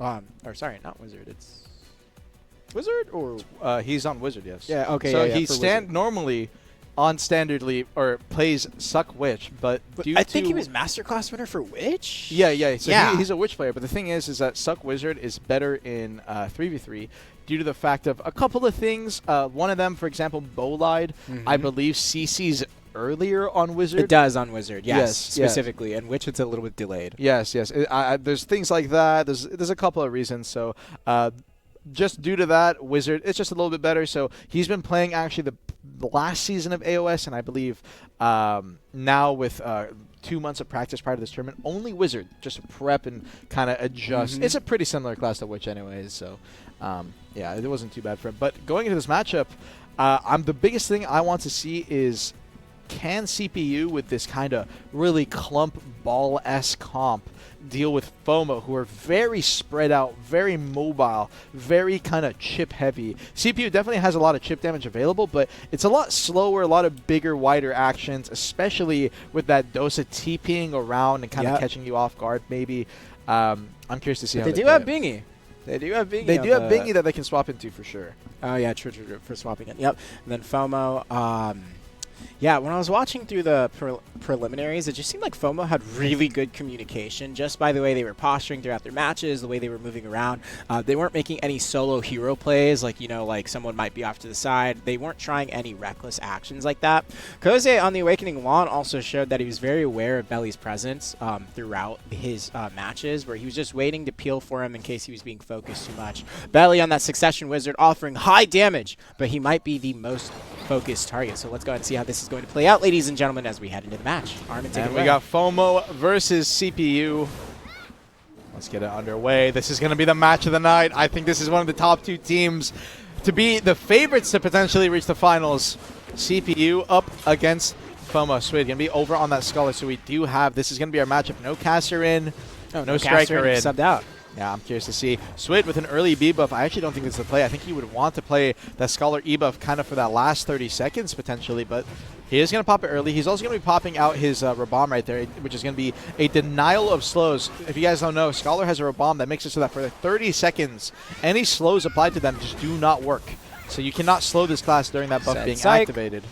Bit of neutral game. Mamo going to be sitting in the middle of the 3. He's going to be going for the void lightning. Instantly cancels out, spaces away. He's going to be going back to his teammates. Pops that Fearful Trembling, trying to get a little bit of SA. Swid now coming in. He's going to be coming down. There's the Flow Golden Thunder, the main Scholar skill that you have to be afraid of. It's that big AoE KD where they slam down their hammer. And now with 2 minutes, we've had no pressure really being given out. There's a lot of safe gameplay going for picks off where they can. Mamo coming down, pole vault, trying to go for the grab. Did not manage to connect. Hero Play going to be dashing and went for a CC on a Cal. Cal's going for the grab. It's going to be a little bit too late though. Hero Play actually could have gone for potentially for a punish right there. And connecting over onto Koze. Needs to be careful with that lawn grab. He's going to be using his spacing, getting out where he can. Koze is dead. He's going to go for a grab over on a Fuzix. And there's going to be a counter grab over on a Koze. So Koze put on the ground is going to get peeled off. Fuzix will be forced to V as well. Great grab peel coming out from Swid on that time. If he was late, it would have just been a free CC and a free V for FOMO to take the advantage against CPU. And now with even scenarios, you're going to see Mamo going back to that midfield. He loves to pole vault from the high ground, gives him more distance, more spacing, potential to punish any kind of frontal guard where he can. Fuzix with no Q block, with no V available, is going to be sitting in that Q block, sitting on top of this pillar. Hero Play sitting out in the middle, going to be going for chip where he can. There's going to be checking out the SAKD, no connection over onto Koze. Koze not going for a grab. It's going to be grabbing the lawn, and Hero Play got grabbed at the same time. It's a double grab, 1V, 1 kill. Wait, no, Hero Play is going to stand up. He greeted, and the down smash barely saving him.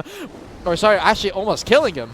Yeah, play the lottery, Mabo. That was so lucky. That was crazy timing from FOMO. It could have been Hero Play with no V loss, and now with 50 seconds, all CPU has to do, or all FOMO has to do, is stall the game and play for time. And this is one thing, we've been seeing this in match after match. Even on EU, these players play for so much safety, play for so much, like, not playing too greedy. And a lot of the time, all that ends up happening is you get 1 kill, and then they will just play for the HP lead, and it's the smart thing to do. Even in scrims over the past 2 months, I've been seeing a lot of these players scrim against each other, these teams scrim against each other. This has been the prime strategy to win out a round. Kill 1 and just play to stall out the other 2. After all, there's no reason to aggress too hard and take any kind of risk, especially when you don't have a V available. So you can see that's why Mamo is sitting out over on the side here. He's kind of looking for opportunities to peel out his team. Cal going for smart SA pressure over onto Hero Play's side. And Hero Play, you can see his HP has been dropping so low in these instances, down to 5% with Cal pressuring him out. Cal is actually going to get caught right here by Hero Play, but I think he doesn't have the correct positioning. No, it's just the round is over at this point. 1-0. FOMO takes the lead. 3 players up against 2 and the HP to boot. It's hard to deal with. Absolutely. All right, well, good showing that round. FOMO taking that first win. The Calb, Koze, and Mamo team comp is just proving to be a force to be reckoned with. That down smash that Mamo got, by the way, I wonder how that round would have turned out if he wasn't able to force that V on his opponent. But hey, what can I say? Go buy a lotto ticket or something after that, because that was definitely needed. Well, you know, that's the thing. Mamo on that Awakening Tamer, you actually have access to a very consistent down smash on Tamer. It is very consistent when I say that. He throws it out in almost every single one of his combos. So if you try to stand up against his Tamer and he's there on those kind of last hits when you're about to stand up, you best believe you have to be ready to press your V button, because there's a decent chance you're actually not standing up just yet. 2 minutes 30 seconds. Calb on that Sukuno. This guy is the rank 1 AOS ladder player on NA, and historically he has been a Sage player, but however, for the past 3 to 4 months, including the last season in AOS, although his win rate was not very good at that time because he had just started, he has been playing Sukuno, and he has become a phenomenal player on the Sukuno, and that is why he is entering this tournament on Sukuno instead of Awakening Sage, trying to show what he can, and Switch trying to show what he can. Went for a grab over on Akari. Akari just managed to outframe it just in time, went for a counter grab, and ended up missing because Switch had already disengaged. Calb sitting over in the middle, goes for the Shadow Explosion, block jump going for a connection where he can, Dance Macabre engaging in immediately. Tendon Cutter gonna look for a float where he can right there. Tendon Cutter, when you're doing it stationary, uses no stamina, and Fuzix out of stamina is gonna get grabbed, got forced to V, and they're gonna be looking for damage pressure on a Fuzix. Again, it's the same exact situation as last time. Hero Play is trying to do what he can on the side alongside with Swid, but Fuzix has just been getting ran down on the Seraph. I almost wonder if we can sit on his POV, trying to see how he's getting caught, but it doesn't matter. Swid's gonna be the one to get a connection, gets a grab on Akari on the Awakening Lawn, and is gonna be forcing out his V. Fuzix, you can see he's been sitting on the side, and he's been kind of playing out of these fights, but the grab pressure, the CC pressure, Akari going for these grabs where he can, and Calb now popping his Z-buff. They're going to be going for damage pressure. That's what he's going to be looking for. Just watch out for this burst damage. His Dance Macabre specifically on Sukuno, just so much chip damage. Shadow Explosion in the middle of the neutral right there. He's going to be going with the Shadow Stop. Fuzix trying to space away. You can see over on the left-hand side, Calb's going to be throwing out his Magnus, going for a Sun Connection, but Fuzix is forced to play out so far away. It's going to be the Absorb coming out from the Tamer, so it's going to be a team buff applied over onto both of his teammates, which will help with damage even more. Tendon Cutter is going to be going opposite side, trying to go for a grab on a Hero Play, catch him up. Hero Play barely manages to dodge. Fuzix in the middle of 2. He's getting chased down. He went for the spin. Did he manage to get any kind of CC? No, he didn't. But Koji Akari on that Awakening Lawn is running down low on HP. Down to 10%. You can see Hero Play on that Suctosa keeping up the pressure. He is running low enough. He's popping FGs in his kind of way. Hero Play doesn't have enough stamina to keep up with him. Maybe not enough movement available, but now he's finally able to stick. Eradication came out from Akari right there. Deadly Dance trying to go for a bit of a CC. The red swing. Oh my god, he's going to kill him. He does. Akari's down. We're done with 2v3. Calb desperately trying to go for any kind of damage pressure to kill Fuzix and even up the playing field. The spin, he got Calb! Fuz with a counter play, good connection. Calb's gonna be forced to V. It's Mamo and Calb against 3. There's only 20 seconds left. It comes out, he hits a grab out of the V. He wasn't expecting it. Fuzix caught off guard, and now FOMO. 10 seconds, can they tie it up? Mamo comes in with a pole ball. Still a V available on Hero Play, so Hero Play has to be the one to take the pressure. So they're trying to disengage and get a little bit of his HP back. 2 seconds left. Calb needs a final hit. He goes for the shackles. He doesn't connect, so despite the connection over on the Fuzix, it wasn't enough. Wow, CPU coming back there. You know, Hero Play had a really good catch there. Red Swing, Automobile Blitz. Hey, that is the name of the skill, by the way. It's that huge swing that also heals Succession Dosa. That was a really good pick there at the last second, and I feel like that was like the main reason why they were able to bring things back and take that win there. But phenomenal gameplay from both sides. CPU taking a win and coming back into the game, and now we're going to go off to a round 3 with the score being even. Someone just said buff arm in the chat, by the way. We're going to start out the gate, head out. Mamo's going through. Let's see how this team plays out moving into things. Armin, take it away. And I definitely got to take a breath here, but there's no time because Mamo nearly got one-shot KD'd by the Dosa. That is the threat of Suck Dosa. Some people say that Suck DK is a better class than Suck Dosa. I beg to disagree, and do you know why? Because Suck Dosa, his damage is so attached to singular skills. If he managed to get his swings off, he managed to get his take off, you get so much chip damage applied to you on those few seconds, and specifically down smashes off of nearly any KD. He can instantly down smash you, forcing you to not be able to V if you end up taking too much hit damage on the same timing. So now Hero Play is going to be the man of the match. He managed to win out the last round, but he's going to get grabbed starting off this round. Calb with a great connection, a good read, and a good SA linger into grab off the end of his Shadow Explosion. That is a clean play, if I do have to say so myself. Hero Play now with no V. Akari with no V over on the other side. Sorry, Mamo with no V over on the other side. We're going to be in an even EV trade. It's going to be a little bit of a reset coming out for FOMO right here. Remember, we are tied up 1-1, so both both these teams definitely need to take this round, as it will put them on match point. Stakes are high and nerves are high, and no nerves are higher than for Hero Play, as Cal hits a second grab, single-handedly getting the V and the kill on the Hero Play. That is why he is NAAOS's top player. It doesn't matter what his class is, he has just been consistent at hitting those grabs. 1 minute 30, it's a 2v3. Fuzix got caught in the middle of that and was forced to V as well due to Akari's grab landing on top of him. Is going to avoid Akari's grab coming out this time, and it's going to be a counter grab landing over onto Kozier, and as a result, we now have Fuzix down to 10% HP, but it's only Calb on top of him, both due to both of his teammates Ving, and now Calb gets caught by the spin. It's a triple V. CPU has a chance to turn this around. Triple threat. Let's see what they can pull off. 1 minute timers.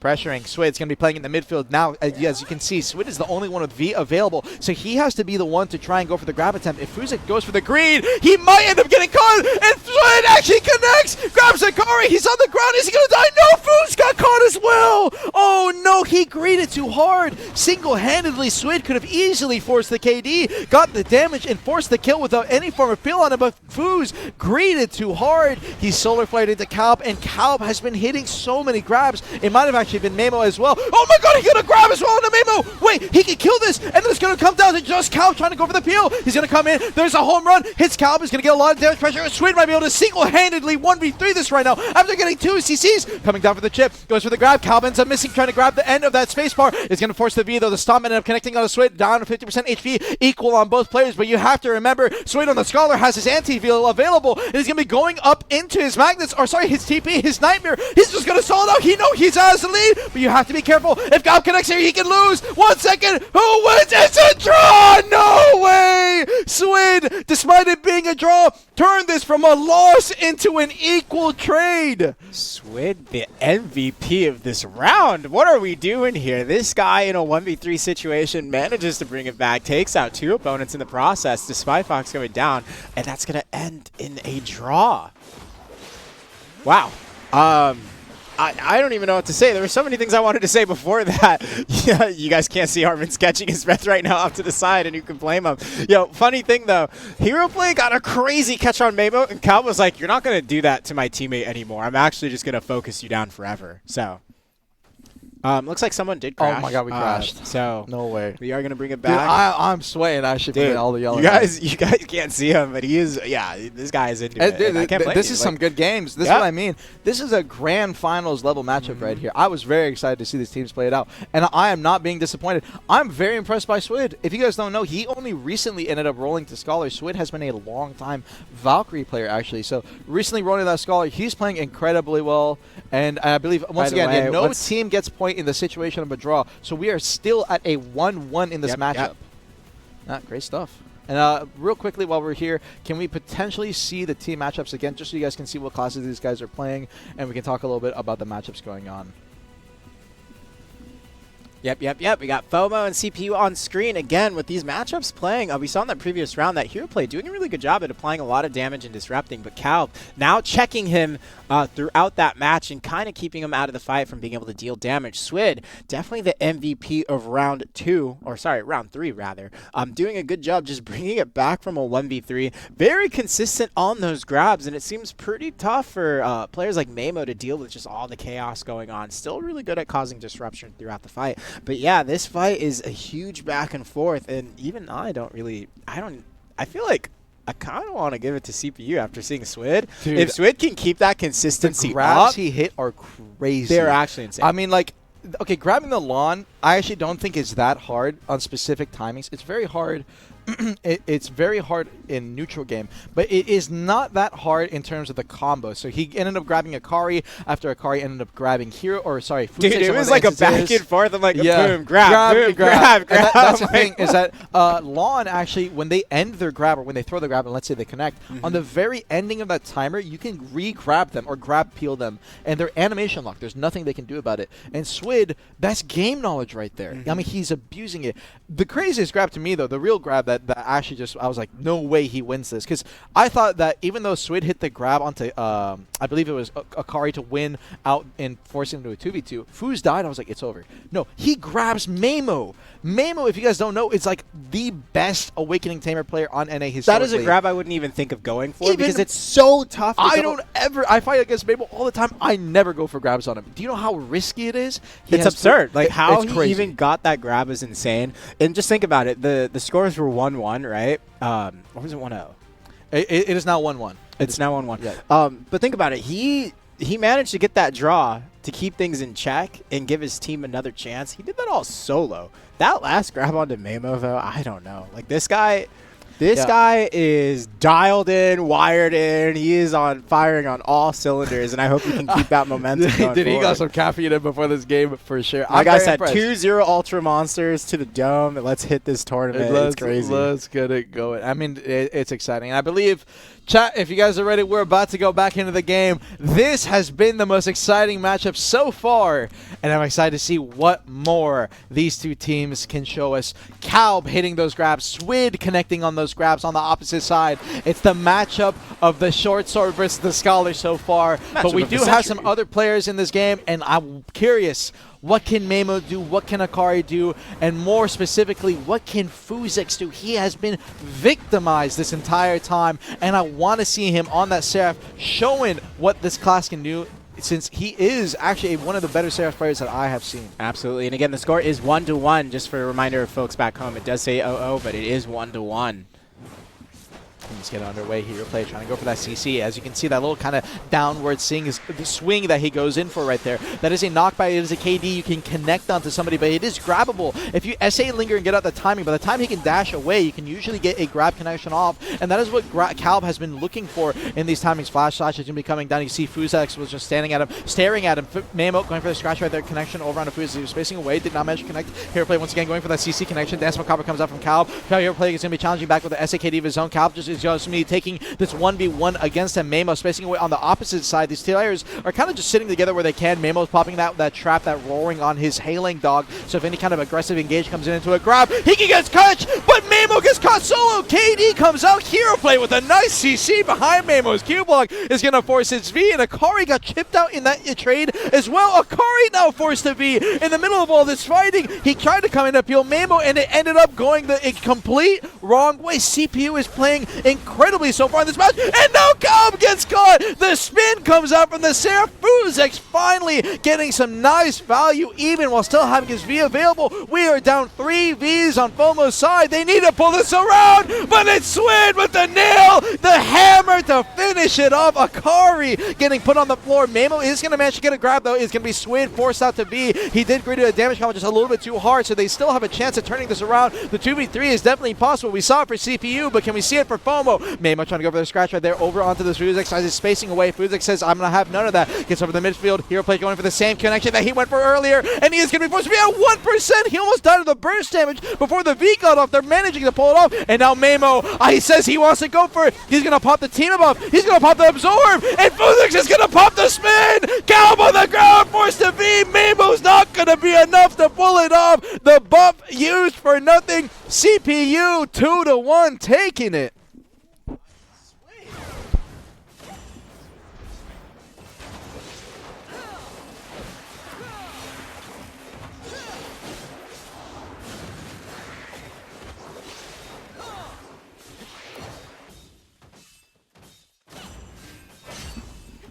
All right, ladies and gentlemen, sorry about that. My mic was muted, but Swid definitely being an MVP for this tournament, doing a really good job. Hero play getting good catches off to the side. Mamo did have a good awareness countering the engage from Hero play on his last second engage, but in the end, CPU having a strong showing for this tournament, and let's see if they can continue it going forward. All right, 2 minutes 40.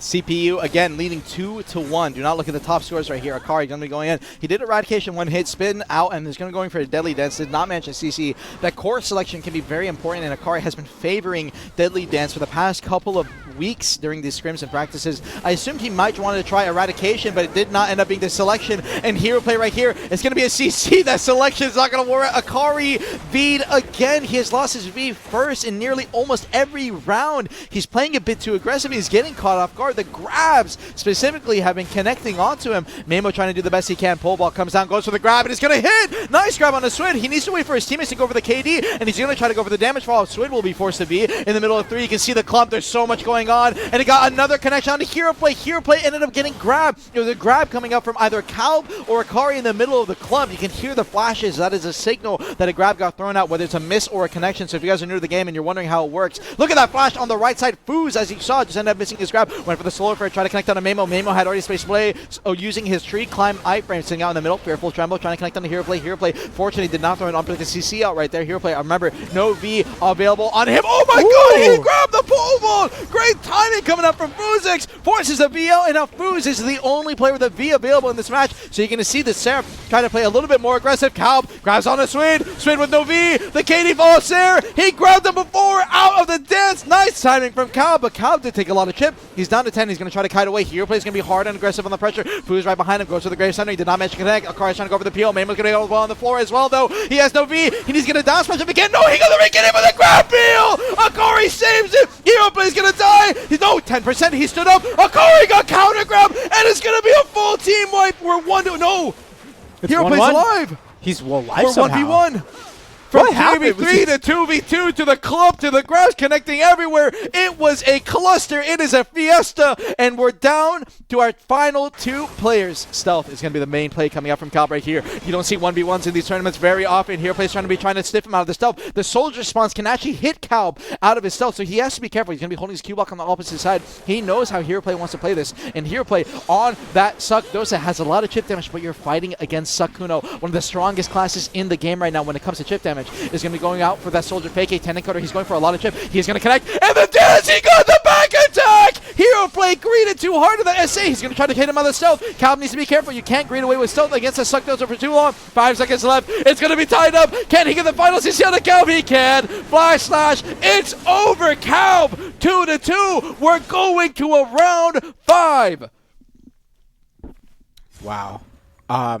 Yeah, where do I start with that match? There's so many things I saw there. Hero play forcing Akari V early on. Akari was seeming to play a little bit too aggressive. Mamo also, he had an insane grab on Swid in that round, but Hero play, dude, I don't even know. That full swipe on the teams where it looked like Hero play was just about to win, before that all happened, he had such a good CC onto Mamo, but Akari was just ready to grab peel for Mamo at the last second before everyone got wiped. Yeah, this match is crazy, and I said round 5. This is actually round 6 because we had a draw. So we are going the full 9 length. miles. Insane. I don't think this has ever happened before, This never happened before. Comes down, flash slash, no connection. He pops Casino to try and stay alive in his iframe. This is everything. Ball players are nerves to the maximum. Coming down, Flow Golden Thunder. Mamo did not get caught by coming out for the Scholar. Swid right there on that Scholar. Coming down, Pole Ball. Looking for a little bit of a knockback where he could, but did not manage to connect. Tega comes out from the Dosa, trying to go for chip damage over on the Mamo. Chip damage is going to be so important. He has to be carried of the soldiers, though. The random soldier spawn is going to connect on the He got the knockback. The secondary CC was too late. Hero play saw it from the midfield, but he couldn't get in there in time. So Calb using those S-blocks, as I was talking about in the 1v1. Swid is going to be coming in, trying to go for a grab over on a Kozier. Kozier, Akari on that lawn. He's been getting CC'd. He's been forced to be so early on there here. But Calb's going to be the first one to get a connection. Stomp on the Hero play. Hero play V'd out. So Hero play is the first one to lose his V here. The last soldier remaining, the last clone for the last round. But this time around, he's going to be the first one going down with his V. FOMO taking this as an opportunity to reset, but you don't want to give FOMO this reset if you're CPU. They can pop their Tamer buff, their Absorb. It's going to be coming up here pretty soon towards the last minute of this round. If they pop this Absorb here, it's going to be a huge buff for their team. Mamo already going to be popping his E buff. That's going to be a little bit of a DP buff that he can use to try and go for the engage. And CPU now understanding that the stakes are high right here, going to be the first ones to try and step up and go for a little bit of an engage. Going for the Spolster spawns. You can see Hero Play trying to spawn those on top of his team. And now FOMO pop the Absorb. Damage is going to be at the max. Swid gets caught. Calb going in the middle, trying to go for a little bit of pressure where he can. Hero Play is going to be coming in to try and go for the fuel now. Soldier spawn! on. He got the KD on the Calv. He's going to go for the farm. He gets grab field. Mimo with the build. Hero play no V. He's dead. We're down to 2v3, but it is going to be 2Vs gone down from CPU side. They need to get a CC. Foos, it's all down to you. Swid has no V, so he has to play more safe. He goes for the grab on a Calv. Calv gets out and says, no thanks, I'm gone.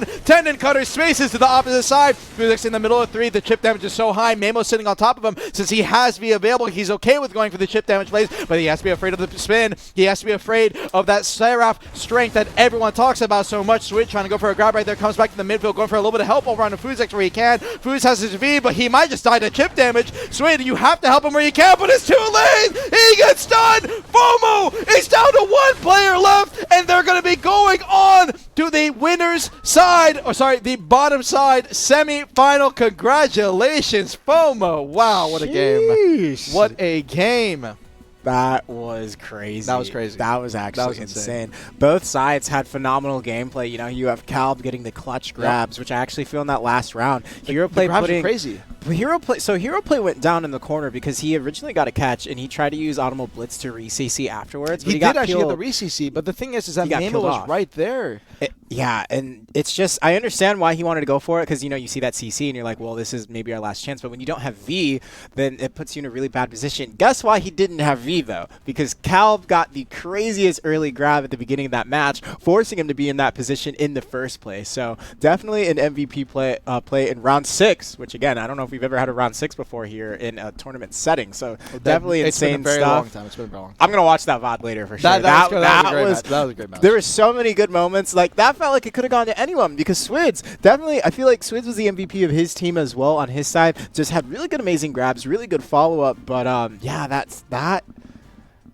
Calb's team FOMO, making it on the finals. Yeah, did we just get to watch that for free? That's how I feel about it. But, ladies and gentlemen, this is how our bracket's going to look to be playing out. Moving forward, we have PvPs versus BODYSLAMNs in the semifinals and Requiem versus FOMO in the semifinals. This is going to be a best-of-5 format before we get to finals and the third place match in a best-of-7.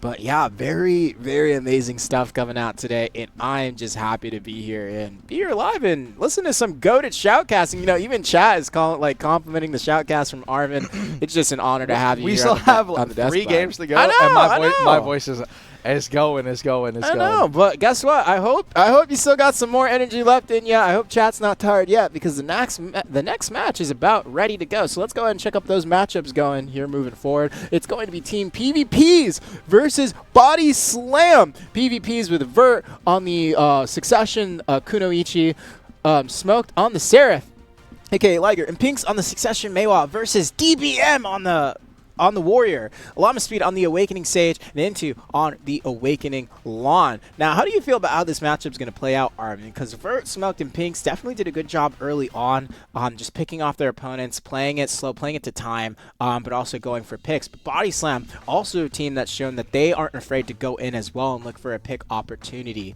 So it's going to be interesting how this plays out. Remind me, Intu's on the Awakening Lawn, correct? He's on Suck.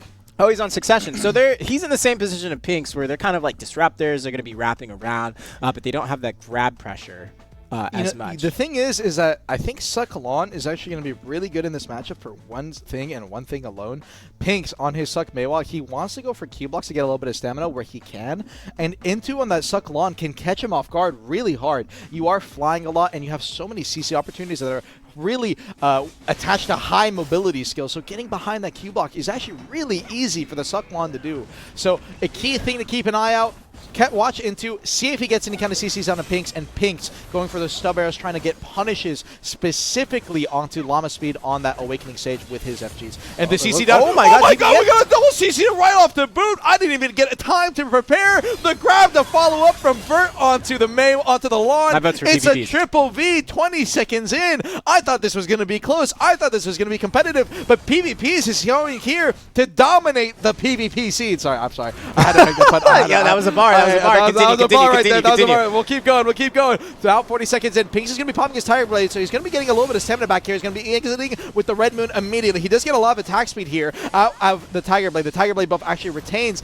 and Liger got caught in the middle. Looks like Pinks was trying to go for a little bit of peel, so Liger now with no V over on the Seraph. Irutu coming down from his flight, trying to go for a stiffen right there, connecting on Liger. Liger says, I'm going to get out over there. Triple dashes away. He's going to be playing over in the midfield. On that Seraph, he does have a lot of spins available to him that he can look for. Going for the stub arrow, connecting over onto the lawn. Did not manage to CC right there, though. So remember, no V's available on BODYSLAMN, and next CC on them is going to equal death. This is one of the biggest strengths about Team PvPs. They have so much mobility. If one CC gets applied onto you, they are so fast to collapse that there's absolutely no chance that you're going to stand up, especially with a Suck Mewa with Red Moon and a Suck Kuno with Dance Macabre connecting onto you. But that doesn't matter if Intu's the one to get a catch, and Vert's the one to get the grab. Grabbing Llama Speed. He lingered the SA.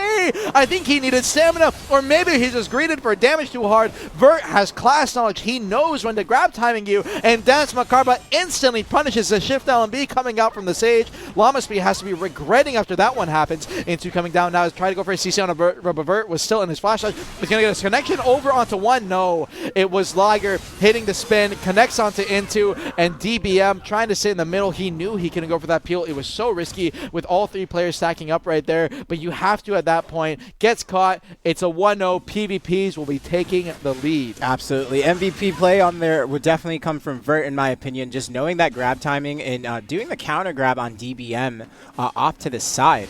Now, the thing is, PvP doing a really good job just dominating, keeping pressure. BODYSLAMN, even though they did well into SillyFellas, we did notice that they did go for risky grabs there, and I feel like in this matchup that's really showing through. As at the start of the round, they had gotten all 3 Vs taken away from them.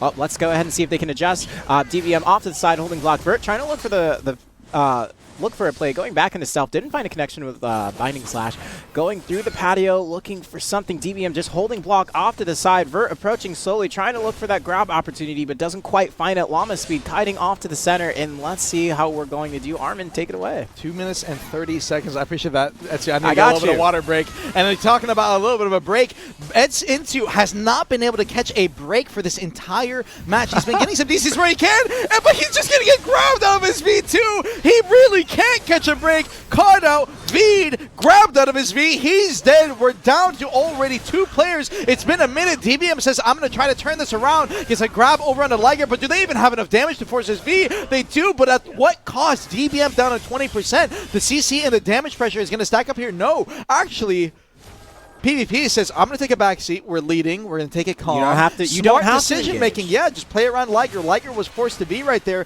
Might as well make sure that he doesn't end up dying by some kind of flank play coming out from Llama Speed. So it's really smart decision making. I really like this decision. DBM, though, he's been making some great decisions to engage its Frenzy Tire One for the grab, but Liger was instantly there. He caught the spin. He's going to catch Llama Speed as well. DBM said Llama Speed forced to be. The Seraph making a huge play, and again, it's down to 3. Oh my god, these Vs have just been going so terribly for BODYSLAMN. Nearly 2, 3 every single one of them. When they're exiting, they're just getting instantly punished. PvP showing that PvP prowess. Yeah, they're showing that they definitely PvP. And one thing I like seeing from Vert and Liger, they're both, you can see that they're watching, like, very closely, waiting for those grabs to come out, waiting for DBM to go in and go for the counter engage onto him, and they're just playing, honestly, perfectly. I don't know anything else they could do better here. Definitely. Remember, chat, by the way, just because someone mentioned in chat, Pinks plays on a controller. This is a Mewa on a controller. This guy Just let that sink in. This guy's crazy, by the way. Like, he is so good. He has historically been on the top 10. sticks. He's gone top 10 so many times on NA ladder. And although Suck Mewa is not a very strong class, this guy, he has something we like to call on the NA scene anti-Thanos arrows. Those stub arrows, you might play a Thanos class, but guess what? This guy has the bullets to take you down. And talking about taking you down, Into again! He's the first one to beat. This Sucklon has not caught a break. He's going to be jumping through the pillars out of his V so he can't get instantly grabbed again this time, but he's doing his best. Aim assist. Someone said aim assist. He went into V, Armin. Get it? In TV. Okay, all right, man. Come on, bro.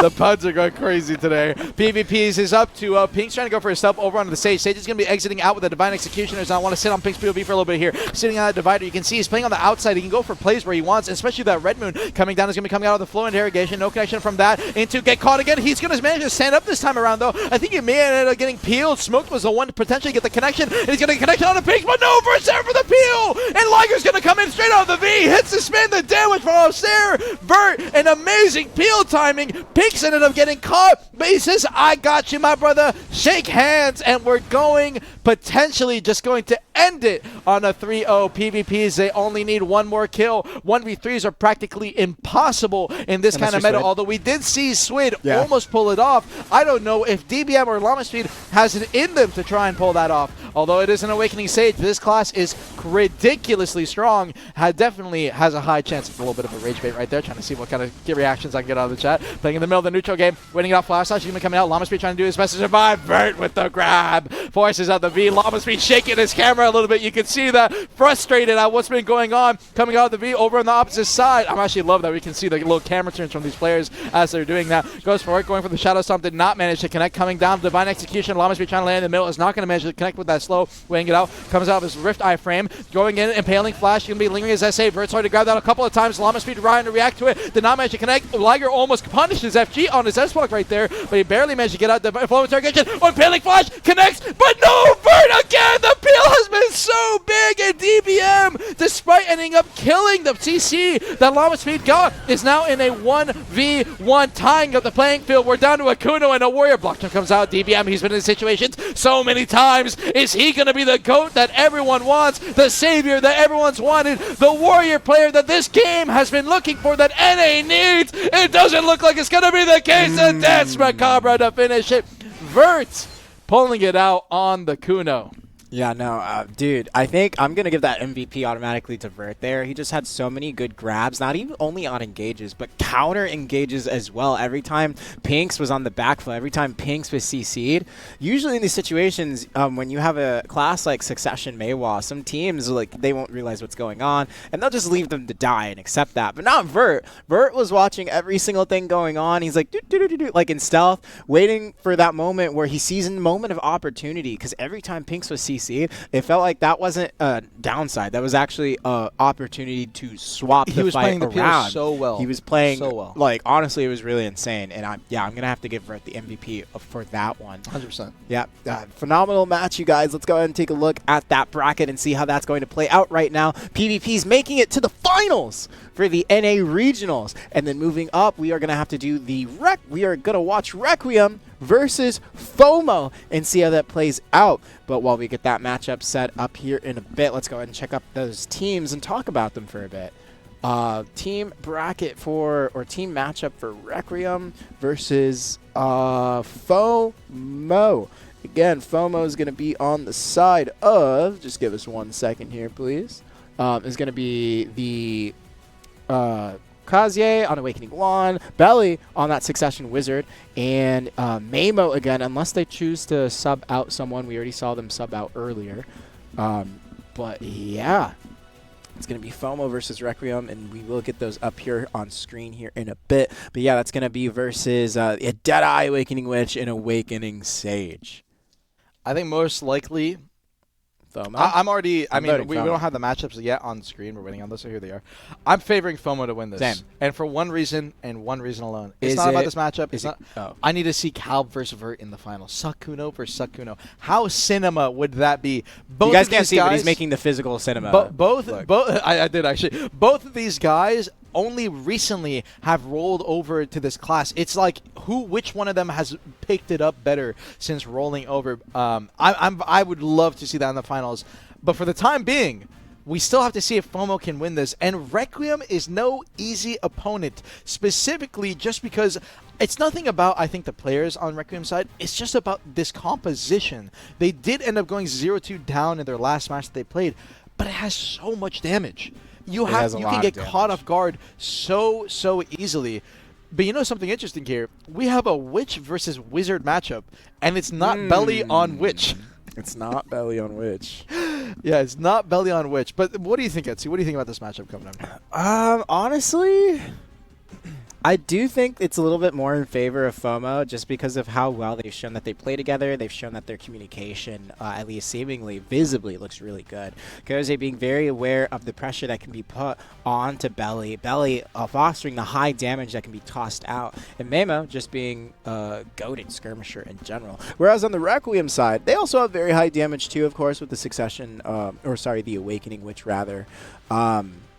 And they are difficult targets to focus down, just focus a single one out.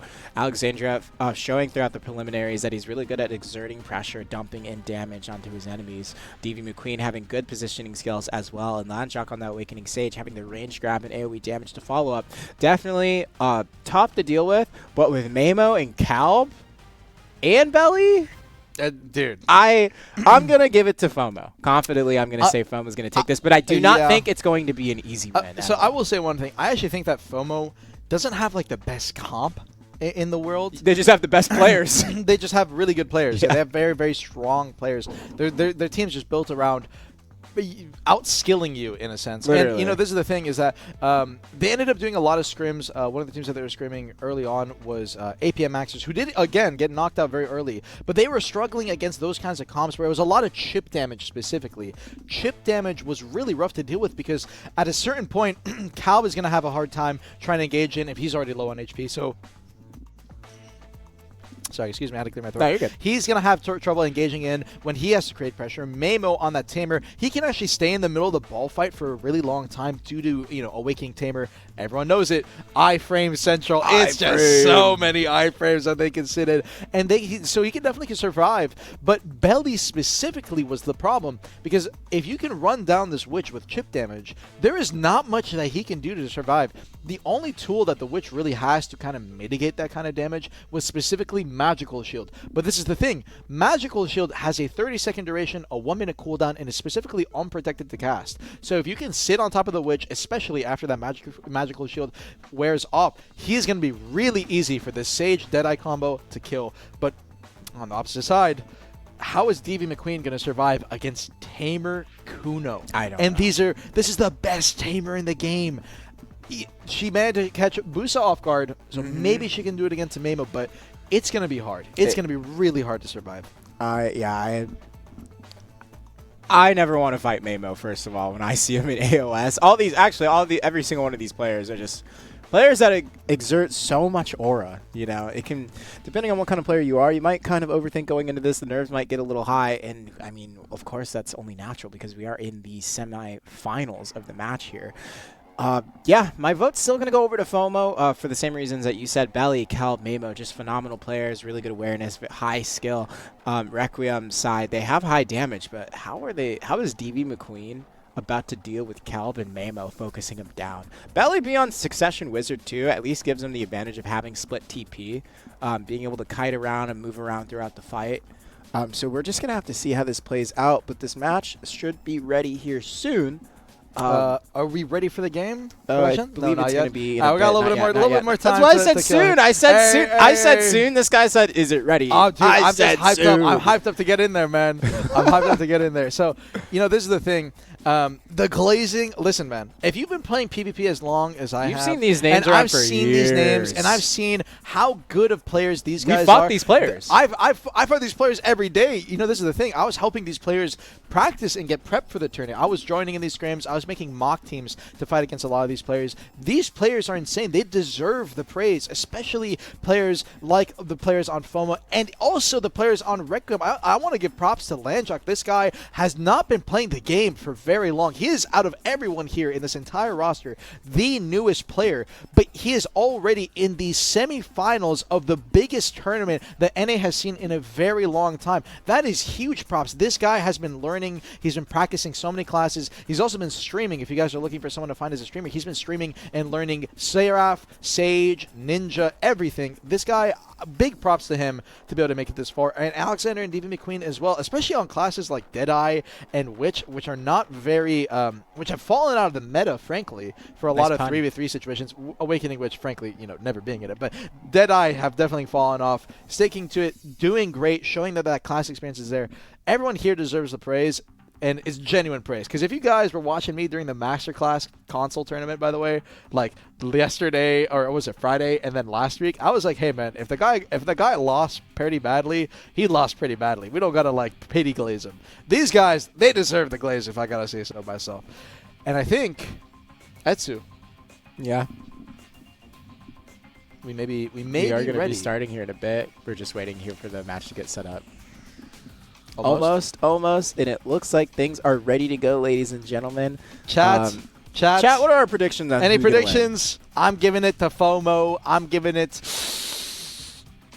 3-1. I think that they'll get caught off for a round and die to the chip. I'm giving it 3-0 FOMO. 3-0? Or 0-3.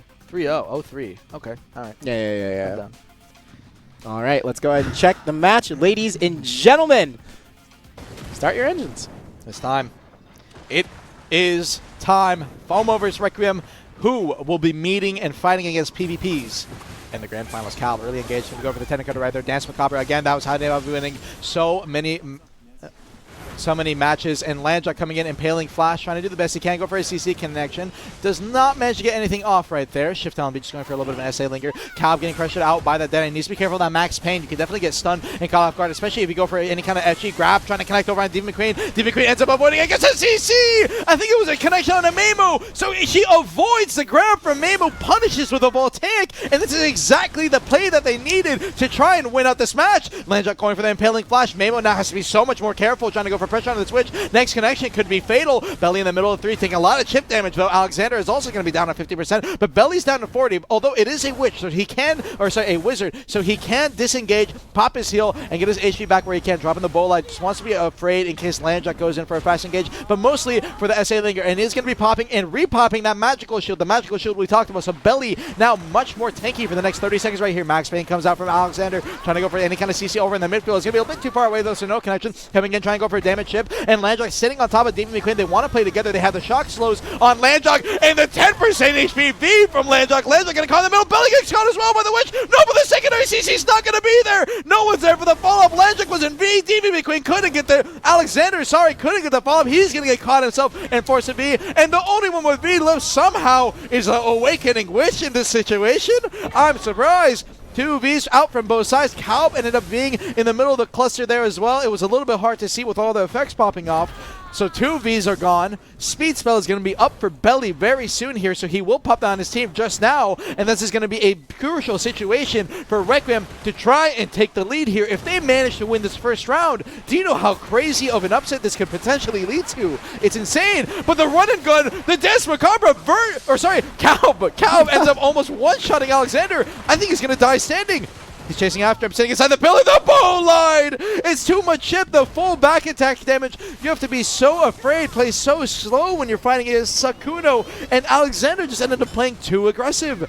And now, 40 seconds left. What can Landjack pull off? He has no V, but he's the only one with a grab. And FOMO has so much mobility, so much kiting. And you have an Awakening Witch. How is this Awakening Witch supposed to do anything but try to go for counterplay? Demon McQueen, oh, the pole vault from Mamo, it actually punished him. Forced the V out. I think it's over. Landjack goes for the grab. Bow line to finish it. Nice timing from Belly.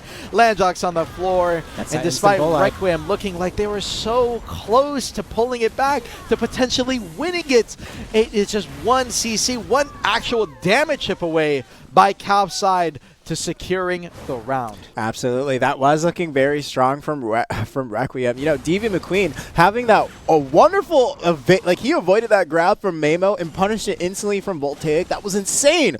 Mamo did find a catch under Alexander off to the side where he popped his V the first time, and then after Alexander came out of V, my guy just got chipped down into oblivion, but you can't blame him. It's a very tough position to be in as we get further along into the matches, as HP values get chopped up in half to 50% after a minute. Yeah, things are looking tough for Requiem, but they have a strong showing, and they definitely have a chance to bring this back as long as they play well together. Mamo going in and kind of disengaged back to the center. And here we are, just Alexander going up to there, trying to use some rocket skills, kiting back towards his gate. Kelp hanging off to the side, not in stealth, not invisible, just trying to find a moment of opportunity. Bella taking a bit of chip damage here, tipping off back towards the center. Mamo looking for some sort of catch, but looks like he's just scavenging to see what happens. Both teams knowing that the longer that they wait, the more in favor that this match will turn out for them as the HP values decrease. Mamo going in, kind of faking out and pole vaulting back towards his teammates, and everyone just kind of playing passively. Calb not going in, Mamo not going in as well. Looks like things are about to pop off here and just a little let's bit. See what happens. Someone in chat said, what class did Cal play before? And someone responded, Suck Nova. Now he's a Sage player, and speaking of Sage, Diva McQueen, Landruck trying to peel her on that Awakening Sage is all but futile. Diva McQueen last round was the first one to get a CC, and this time around is going to be the first one to die. A great tendon cutter and a grab from Calb. Mamo was there on the follow-up. They ended up abandoning the Awakening Witch. Requiem trying to go for a solo play, and that is never going to work out for you. Belly is getting pressured out, and it seems like that is the reason why they're separating out. Landruck, nice grab. Oh my god. Was that Rift Chain into grab I just saw, or was that impaling? I couldn't fully tell. He's going to go for a follow-up CC. He also catches Mamo. So now 2 Vs forced out. If only Diva McQueen was still alive in the situation, it would actually be very winning for Requiem. But 3v2, even if you manage to force out 2 Vs like this, it is so hard to deal with. And so, 1 minute 15. Stalling it out. Pole vault comes in. Mamo trying to get a CC. If you guys don't know what pole vault, he can immediately follow up into an FGCC follow-up. And coming out of that shift LMB, he goes Divine Executioner, going in the middle. He's burning through a lot of stamina here over on Landruck's side, although Divine Executioner currently does not consume stamina. After the post-patch, it will, but for the time being, he can use it as a little bit of an SA disengage to try and get some space. 45 seconds left.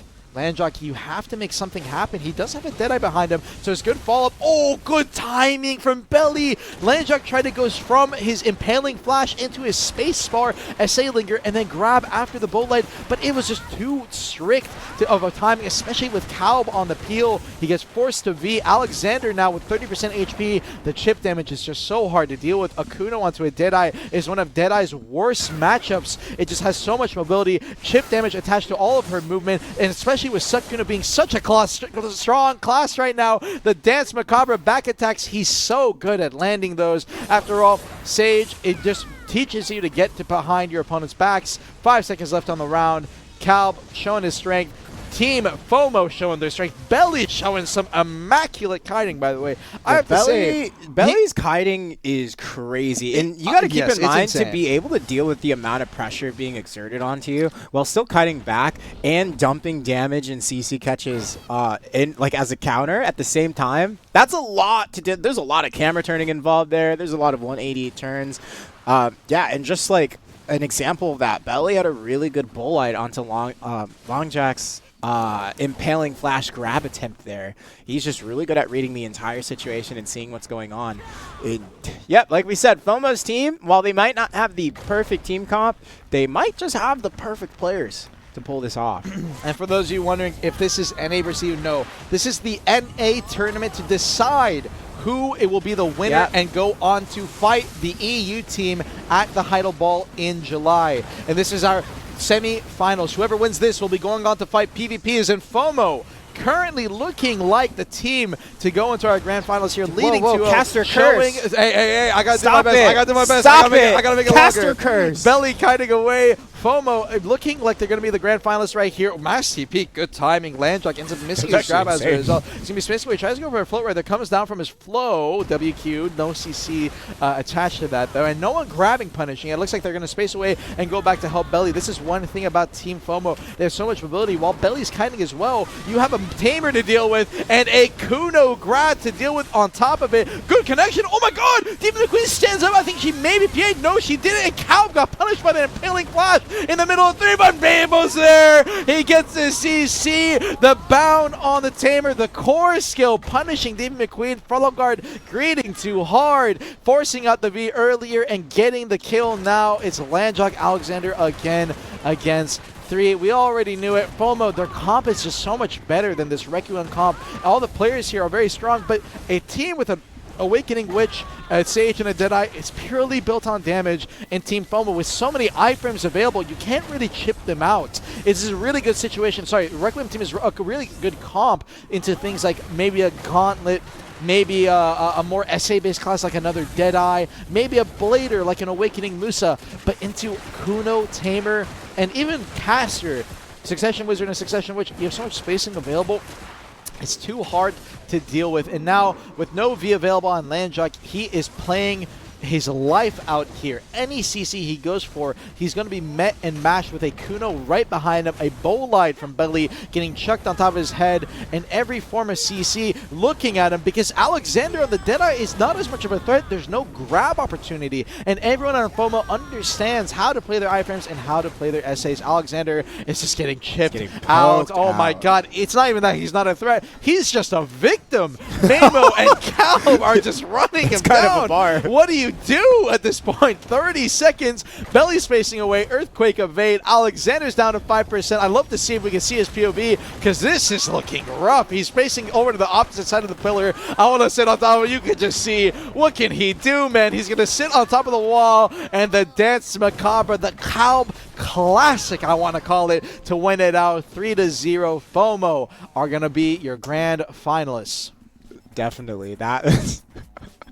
Sorry, your casting sometimes gets said it's not that he's not a threat, he's just a victim. That was kind of a bar, but victim as he was, FOMO coming out on top and just showing the true strengths of their team comp as players and individuals, knowing how to go for those catches.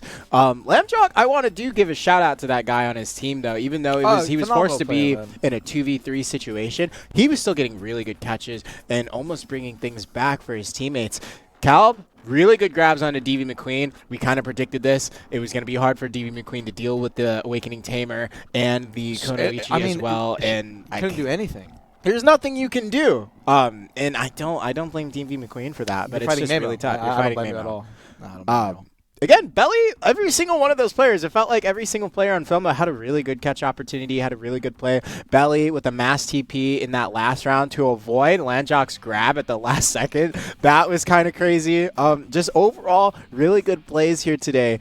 And FOMO is going to be your winner. So we are going to have a break here in a bit. But before we do, let's go ahead and check out those brackets and see how they're updated and playing out. Remember, we still have our grand finals left, by the way. We still have our final. So round of 8 and semifinals was in a best-of-5 format. After we come back from our break, it's going to be PvPs versus FOMO. And actually, it's going to be the third-place match fighting out. We have a third-place match? We do have a third-place match. So that is going to be BODYSLAMN versus Requiem. And in finals and third place, it's going to be played in a best-of-7. So we're going to go on a 10-minute break here, ladies and gentlemen. Make sure you get up, stretch, use the restroom, get some water, get some snacks, because the next few matches are going to be long ones, and they're going to be hopefully insane. So we will see you in a bit. Be right back.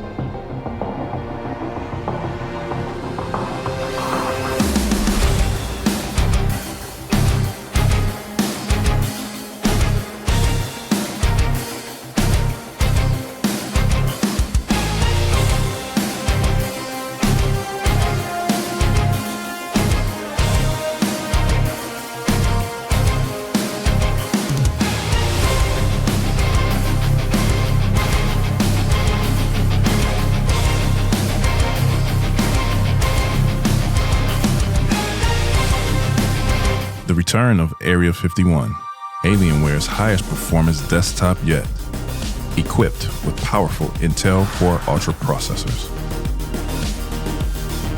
Innovative architecture designed for ultimate gaming.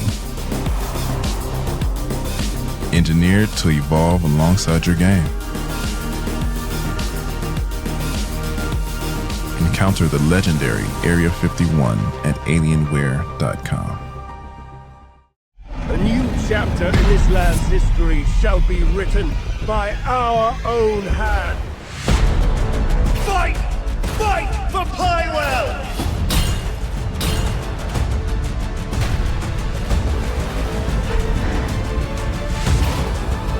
Your fight is not for revenge. Remember who you are.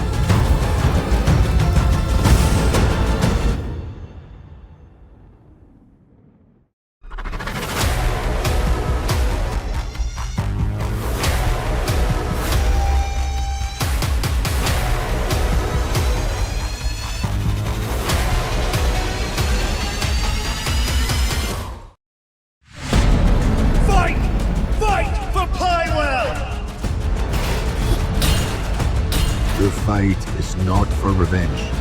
Remember who you are.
I'm excited.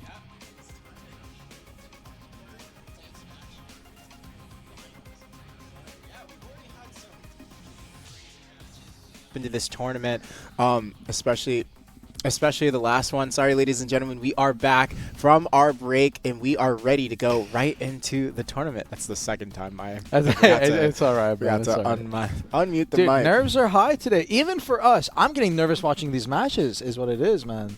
These matches are so exciting, so hype. Yeah, no, absolutely. And it looks like it is going to be BODYSLAMN versus Requiem, I believe, going into the third place match. But just a reminder, ladies and gentlemen, this is going to be a best of 7 format moving forward. So these matches are going to be a lot longer, which means teams are going to have more time to adapt to each other, and potentially there's going to be less reverse sweeps. But who knows? Who knows? Have never seen a full, stomp in this format, but maybe we'll see that today. But like we said, BODYSLAMN, it's going to be DBM, Llama Speed, and Into versus Requiem's Alexander, DV McQueen, and Landjock, and this is going to be for the third place match.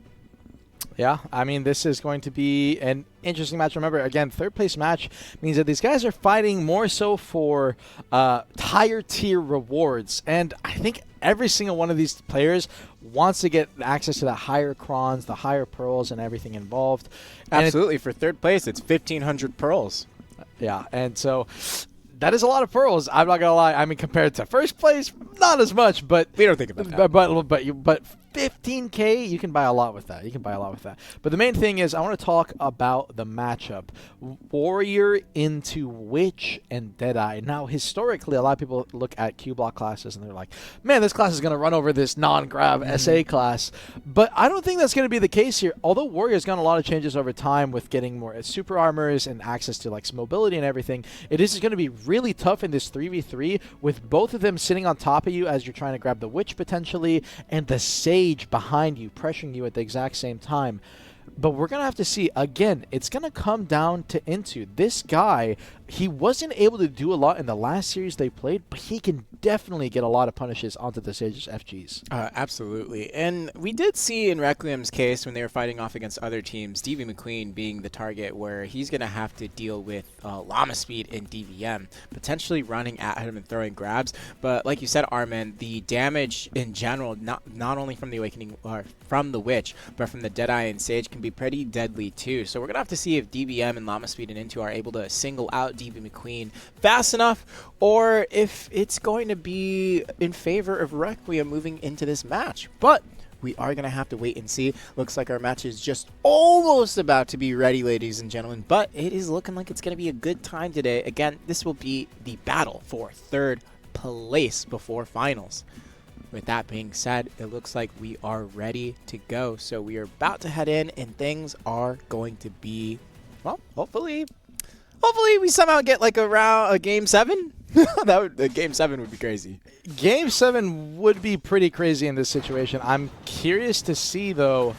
Game 7 is going to require a lot of factors, and specifically, it's going to require, again, a lot of work from Into. He was not able to do much in their last matchup, in their last series, that ended up putting them into their third place. And a lot of it came down to Vert just getting a lot of connections onto him. This time around, though, I get the feeling that he's not going to be eating as much pressure, and instead it's going to be DV McQueen eating the pressure. DBM gets the grab, but no one's there. The whole team is gone. What is going on? Gets the grab, gets the follow-up KD, and DBM's left out to dry. Now, he didn't get punished off of the back of it, but he is going to lose potentially the most important grab that he can hit in this round. Is going to go for it again. Frenzy trash, and the grab misses. DV McQueen, good avoidance, is going to have a lot low HP. No, she just dies. No V. 1% Into with the chip damage. DBM with the slashing, and the grab coming out right there from Llama Speed. Landjock onto Llama Speed is going to end up missing. Landjock has been having to put a lot of work into these matchups to try and get value. It has been so tough for him,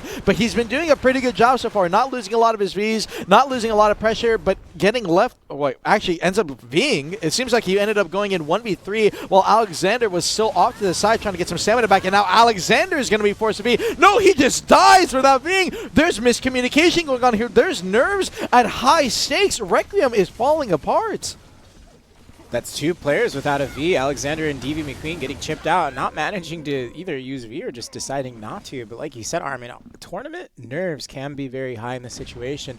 Looks like Llama Speed, DBM, Body Slam into, all of them are going to take that first win. And it's like we talked about going into this, it's going to be very difficult for the Awakening Witch to deal with this much pressure. There was a few mishaps from Body Slam side where DB McQueen did get those catches onto, DBM got that catch onto DB McQueen early, but had no follow-up. But still, even after that, they still prevailed. They still brought it back. Let's see if they can tighten up that communication and teamwork moving on to round 2 in this fight. Yeah, the thing is that so far it seems like a lot of it is coming down to DBM and Llama Speed, but into with a really good back attack. That's one of the things about Sucklon, back attack chip damage, and it ends up assassinating DB McQueen as he was trying to disengage. It almost looked like DB McQueen, she tried to press her shift space, her TP to disengage right there. It was just a little bit too late. Into coming in with that Sal Prey right there, trying to go for a little bit of connection, and just flies away off the back of it. That kind of engage, disengage, in and out play style, and Landjack's trying to go up towards a similar flow. DB McQueen, though, again, the Witch is getting victimized, forced to V. DBM running low and getting chipped out on that Warrior. Seems like Landjack is going to go for some aggressive pressure, but DBM's just going to loop right back.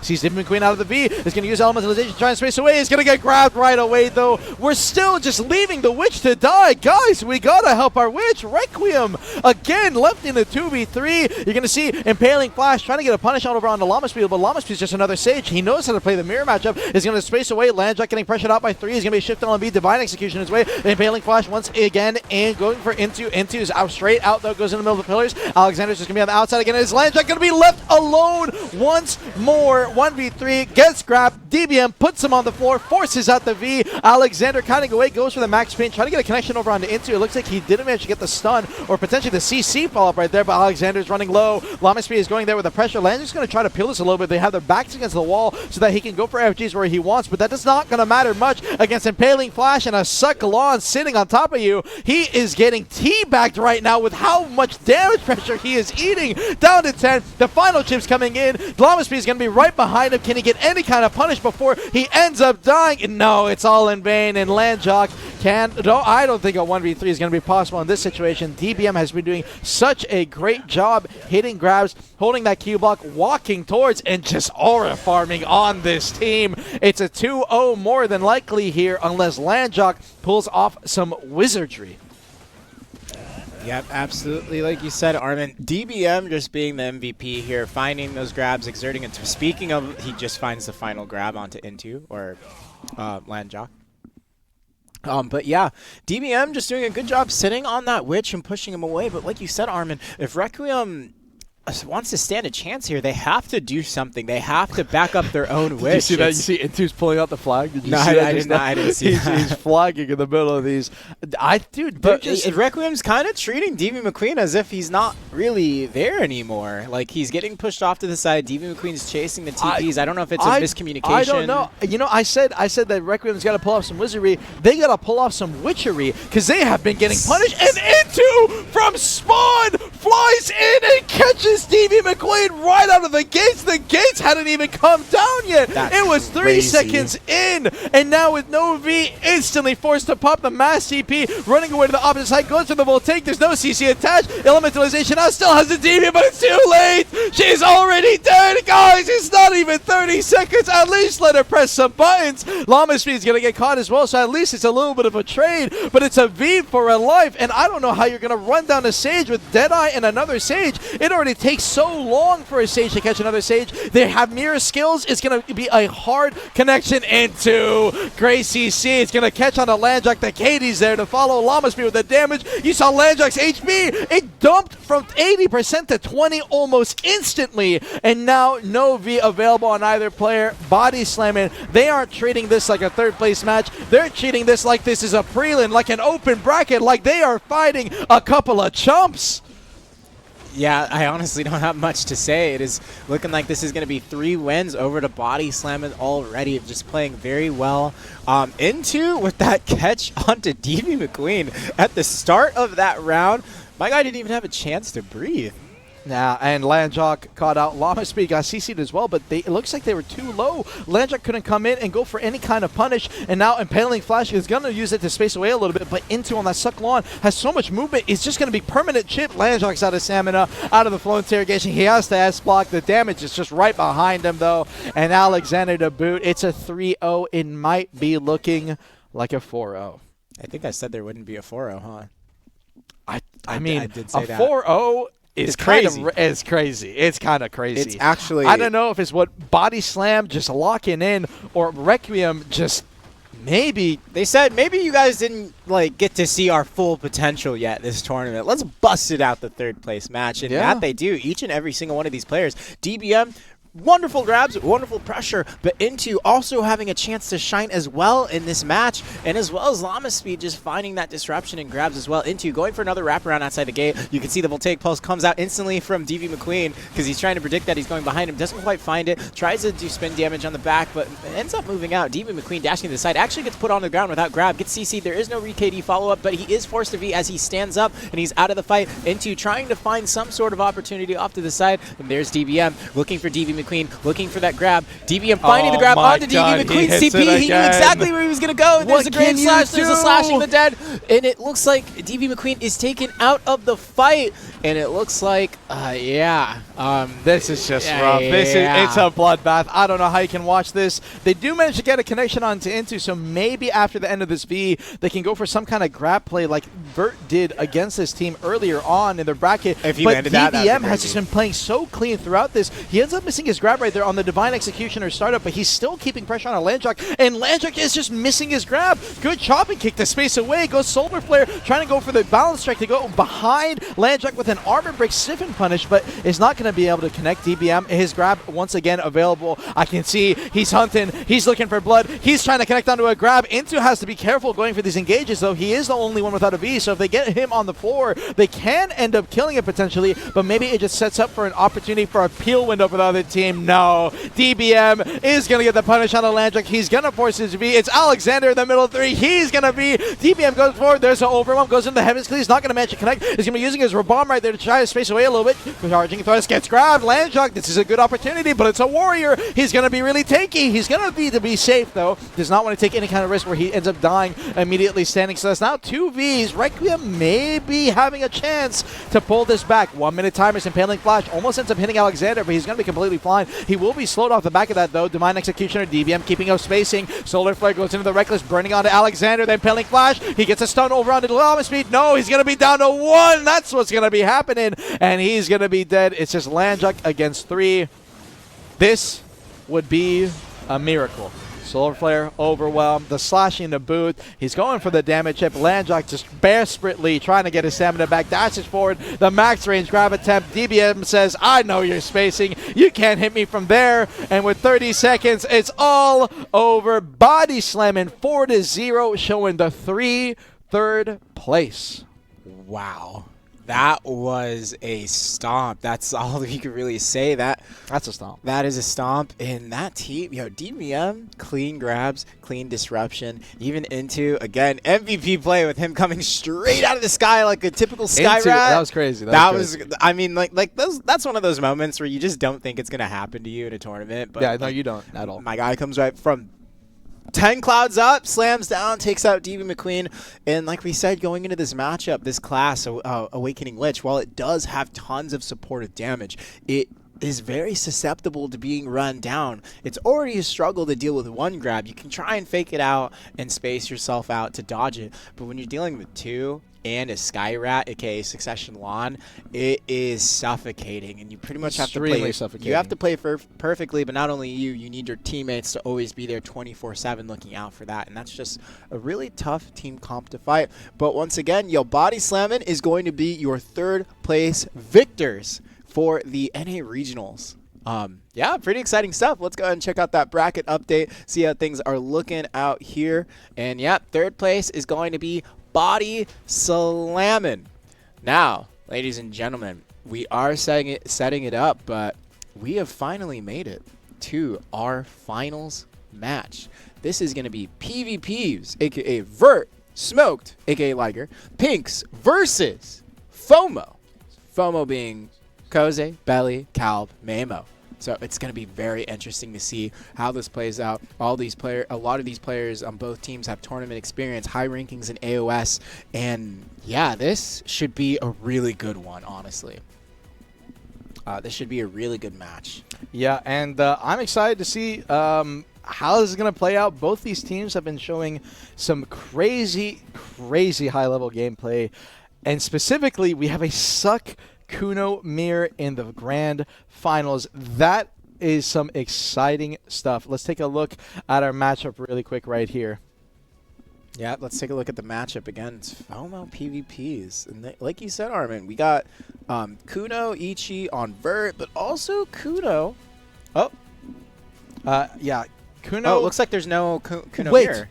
they're not going to play Calb? Wait, really? They're going to sub him out in the grand finals is what it's looking like. Wow. We're going to be playing Vert, Liger, and Pinks, and it's going to be Akari, Belly, and Mamo in the finals. I'm surprised by this decision. I would figure that you would want to play the Suck Kuno Mir matchup and potentially not play Belly on the caster, considering the fact that you have both a Kuno and a Seraph to run him down. Maybe even taking out the Lawn, because the Lawn, you're playing Lawn into Suck Kuno Mewa. That is so much chip damage that you end up having to deal with. It's going to be tough it's going to be a tough matchup. And I think we have the players over on our side screen. You guys can't see this, so we're taking a look just to make sure this is correct. I think it is. I think this is what they're going to be playing. I don't know how to feel about this. Yeah, this is definitely not what we were expecting. It is Mamo, Mamo, Belly, and Akari in for this matchup. I don't know how to feel about this. Well, I mean, what strengths do we have? We have the Awakening Lawn, we have the Caster. Maybe they were going for defend our Wizard as much as possible. Not really sure. Belly has been proven to be really good at dodging all of the pressure being thrown his way, but Koze also being very good at looking out for Belly historically throughout the preliminaries and just being on top of saving up his range grab to try and peel. But it's very tough to peel. I mean, you already have to peel one class, a.k.a. the opposing Succession Kunoichi, but to deal with Liger and Pinks on top of that, I don't know what to think about this matchup anymore.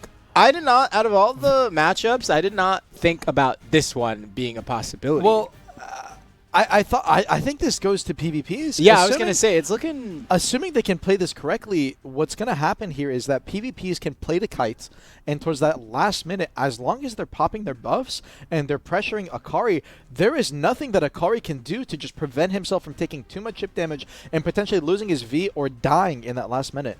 Absolutely. Well, ladies and gentlemen, that match is ready to spectate. We're going to see how this is going to go. This, again, is going to be the NA Regional Finals. PvPs versus FOMO. Pinks, Vert, as well as Smoked, Liger versus Koze, Mamo, and Belly. Armin, do the honors. Let's take it away. Akari, early engage. He's going to be showing in over in that Mangler. Pink's going to be engaging over on the Belly. Try to go for the Red Moon. Belly's just going to be spacing out from that. He's going to be going for sub-air attempts where he can. Vert's going to be dropping that Sinuko over in the middle. And with no other Sukuno to match him, they're going to know that is going to be his stealth skill. You can kind of get it mixed up sometime. Earthquake Evade TP's out. Akari sitting hard on Belly's tails. It looks like they want to play Akari so they can go for grab attempts onto him. But Liger's also going to be there to go for grab attempts. Is going to miss, though. Liger's going to get punished by the bow light. He's up inside the pillar, though. So he is going to be pretty tanky. It looks like Pinks ended up dipping on that and not killing his teammate, but it doesn't even seem like it mattered. Belly was not there for the damage. It was only Mamo and Akari was almost late. He got capped early, but Akari's going to hit the grab, and this time it's going to finish the job. Liger forced to V out now. No V's popped out on FOMO's side. The pressure almost seems lackluster from PvP's side, and it looks like they're going to try to run down Liger here now with no V available, and specifically Akari. Akari's right now sitting on top of Belly, going to be going for a little peel for the time being. Mamo's going to be the first one to engage. You can see he whole vaulted in over onto the opposite side. Vert content and Pink's content as well with just still playing this time. Again,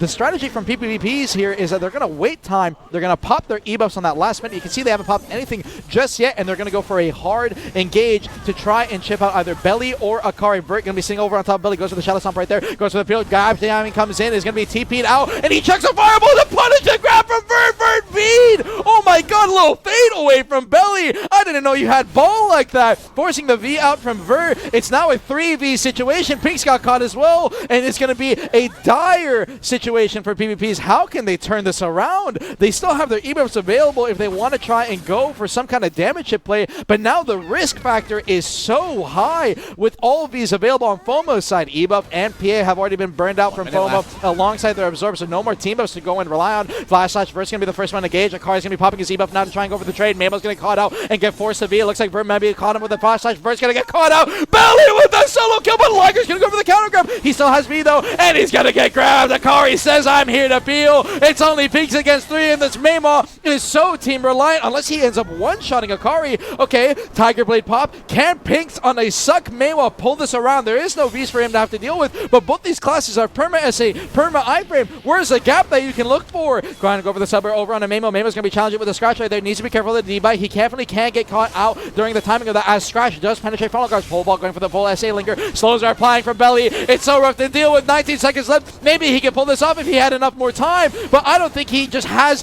the time in this situation to try and finish it off. Pole ball comes in, going for the full SA linger, going for the sub arrows over on the Belly. Belly challenges it with the bull line. Pinks is just desperately trying to get some kind of damage. It's all in vain. It's all for nothing. PvPs are going to be losing this first round, and FOMO are going to be showing that they're not missing out on anything. I caught that. FOMO, they're not missing out. Kind of clean. But you know what else was clean? Yo, Belly? Belly, not only good at kiting, but that fireball onto Vert when he kited away. Yeah, honestly, FOMO's bringing out their A game, but most notably, Belly is just playing a level beyond everyone else. Again, ladies and gentlemen, this is David versus Goliath in the finals for the NA Regionals PvPs versus FOMO, and FOMO looking pretty healthy on top. But this is why we're in a best of 7 to see if teams can adjust to each other and adjust their team strategy. So let's see how that plays out. Well, one thing is that we were talking about the Belly or the Calb swap out. This team, FOMO, has been doing scrims for the past 2 months against almost all of these players. Let me pause that for a second as Belly's going to get grabbed out by Liger. Akari with the counter grab on the same exact timing. Britt's going to try to go for a little bit of peel here. Drops the slash over into that Shadow Stomp. It's going to be a double V. A follow-up grab came out from Mamo right there trying to get a punish over on a Vert, but it is going to be unsuccessful. So Vert's going to get the disengage, and Liger's going to be the first one to lose his V. Once again, Pink's trying to go in solo on that Suck Mamo. He is super protected, so he's not going to manage to get punished whatsoever. Going for Redmond, going for any kind of desperate catch, and potentially just trying to keep Belly's HP low, so maybe they can go for some kind of chip play. Liger's going to be the first one in. Went into the spin. Akari check over the counter grab over on the ending, but Liger still already had his iframe available, so he dashes out immediately. Gets avoided. There's a massive V. Oh my god, he tried to grab the end of the massive V, but he failed. Belly instantly bow-lighted. Liger is punished. It was potentially a Super Bowl level play, but it ended up amounting to the minor leagues. Belly with a crazy punish. Liger out of the game. We're down to a 3v2. PvP still with a chance to try and win this out. Going again, Crisis Slash, nice grab. Akari still has his grab heal though, and Tendon Cutter gets the punish on him. But Akari, no, he could have got the follow-up CC. Vert ends up standing, and it's going to be a kill. Belly said, we're down to a 2v2. Vert pulls it back. 1 minute 30. Vert popping the E-buff. Vert needs to be careful. That's going to be a chip coming out from the Tamer right there. Went for the scrap. Vert's still low on HP. He did pop his E-buff, but he's not going to have much opportunity to try and go for CCs right here. Crescent Slash needs to be careful. Belly Mamo trying to go for the CC on the Vert. He's going to connect! And now the opposite side. It was a CC on the Pinks at the same time by Akari. So Akari got denied the PO. Pinks with no opportunity. It's once again him against 2. What can he do? Nothing. Mangler to finish the job. FOMO now up 2-0. And I wanted to say this, by the way. This is the thing. FOMO have been practicing for nearly 2 months against every single team. And what they distinctly did in every scrim was constantly switch out their 4-man team to try and find out what worked best against what situation. And what I think happened is FOMO against scrims against PvPs, they realized we don't need Calb. The best option here is running the lawn with the Mamo. Even though Calb is such an incredible player, in terms of the comp matchup, this lawn just provides so much utility and so much specifically punish onto the Seraph that it's clear to me now, looking at this, there's nothing Liger can do. He's been trying to go for spin plays, he's been trying to go for pressure, but at every turn, the Mamo Tamer grab combined with the long grab is just too much to deal with.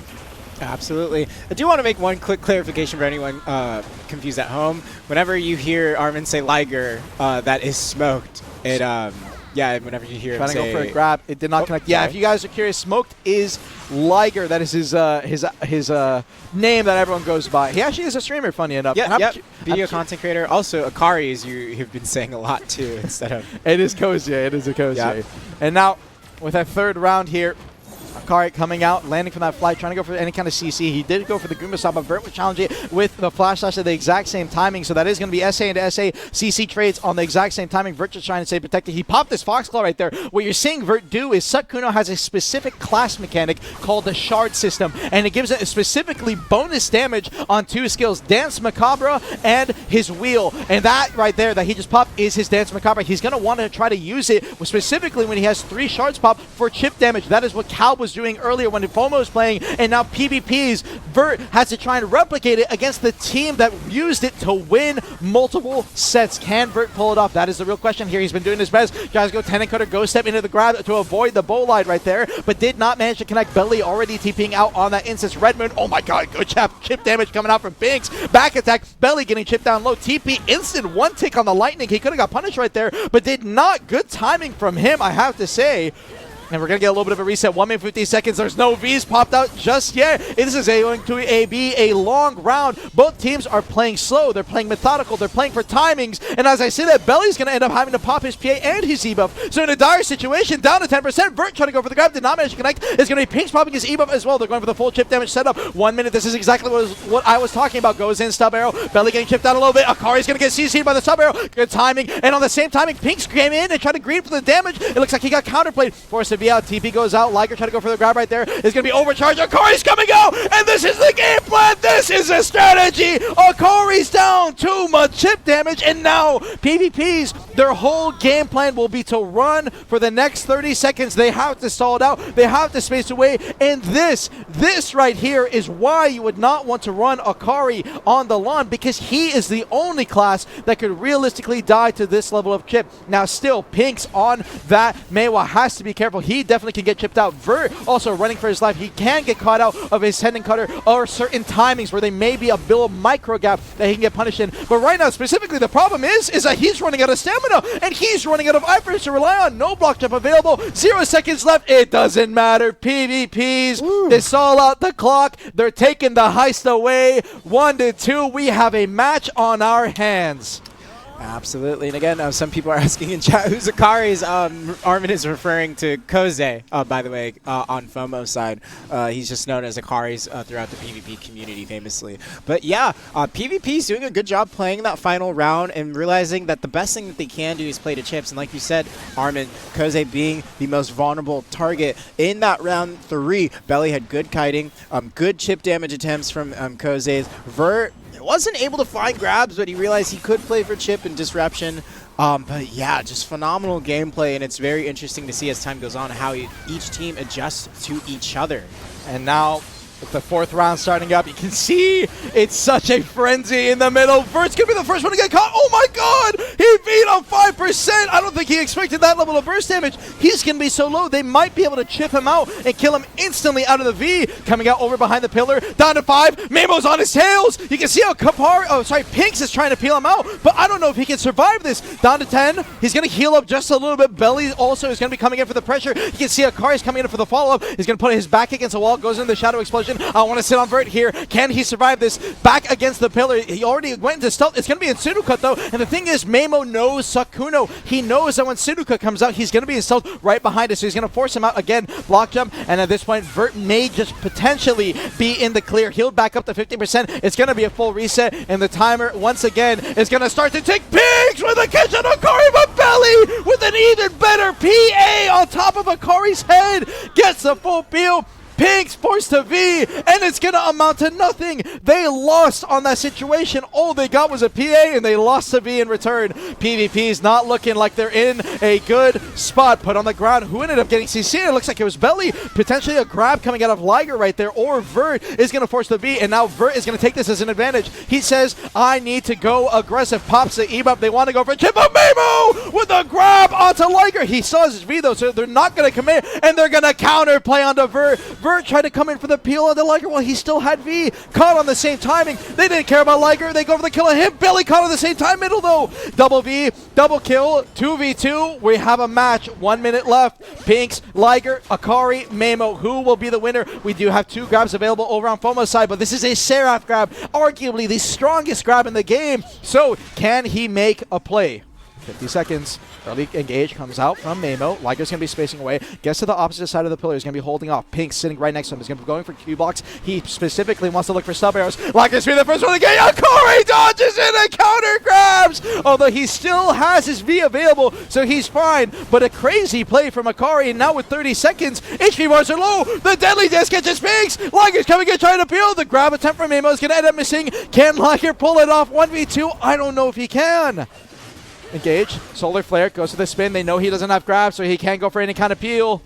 15 seconds left. Solar Flare. He tried to go for the grab on the end of it. It's not going to connect. The Grape Sundering. It will connect. He needs a re-CC timing, though. Akari still has his speed. 10 seconds left. There's no grab to connect. It's over. FOMO will be taking the round and leading the match 3-1. Yep, and it looks like as rounds go on, FOMO's only adjusting better and better and tightening up their strategy. PvP's having a tough time finding those moments and making a lot of key mistakes. Vert getting caught at the start of the round, forced to V up 5%. Belly, when Akari got caught on the ground, had a major TP on top of him and forced Pinks' V and pop PA at the same time without having to lose a V on their own side.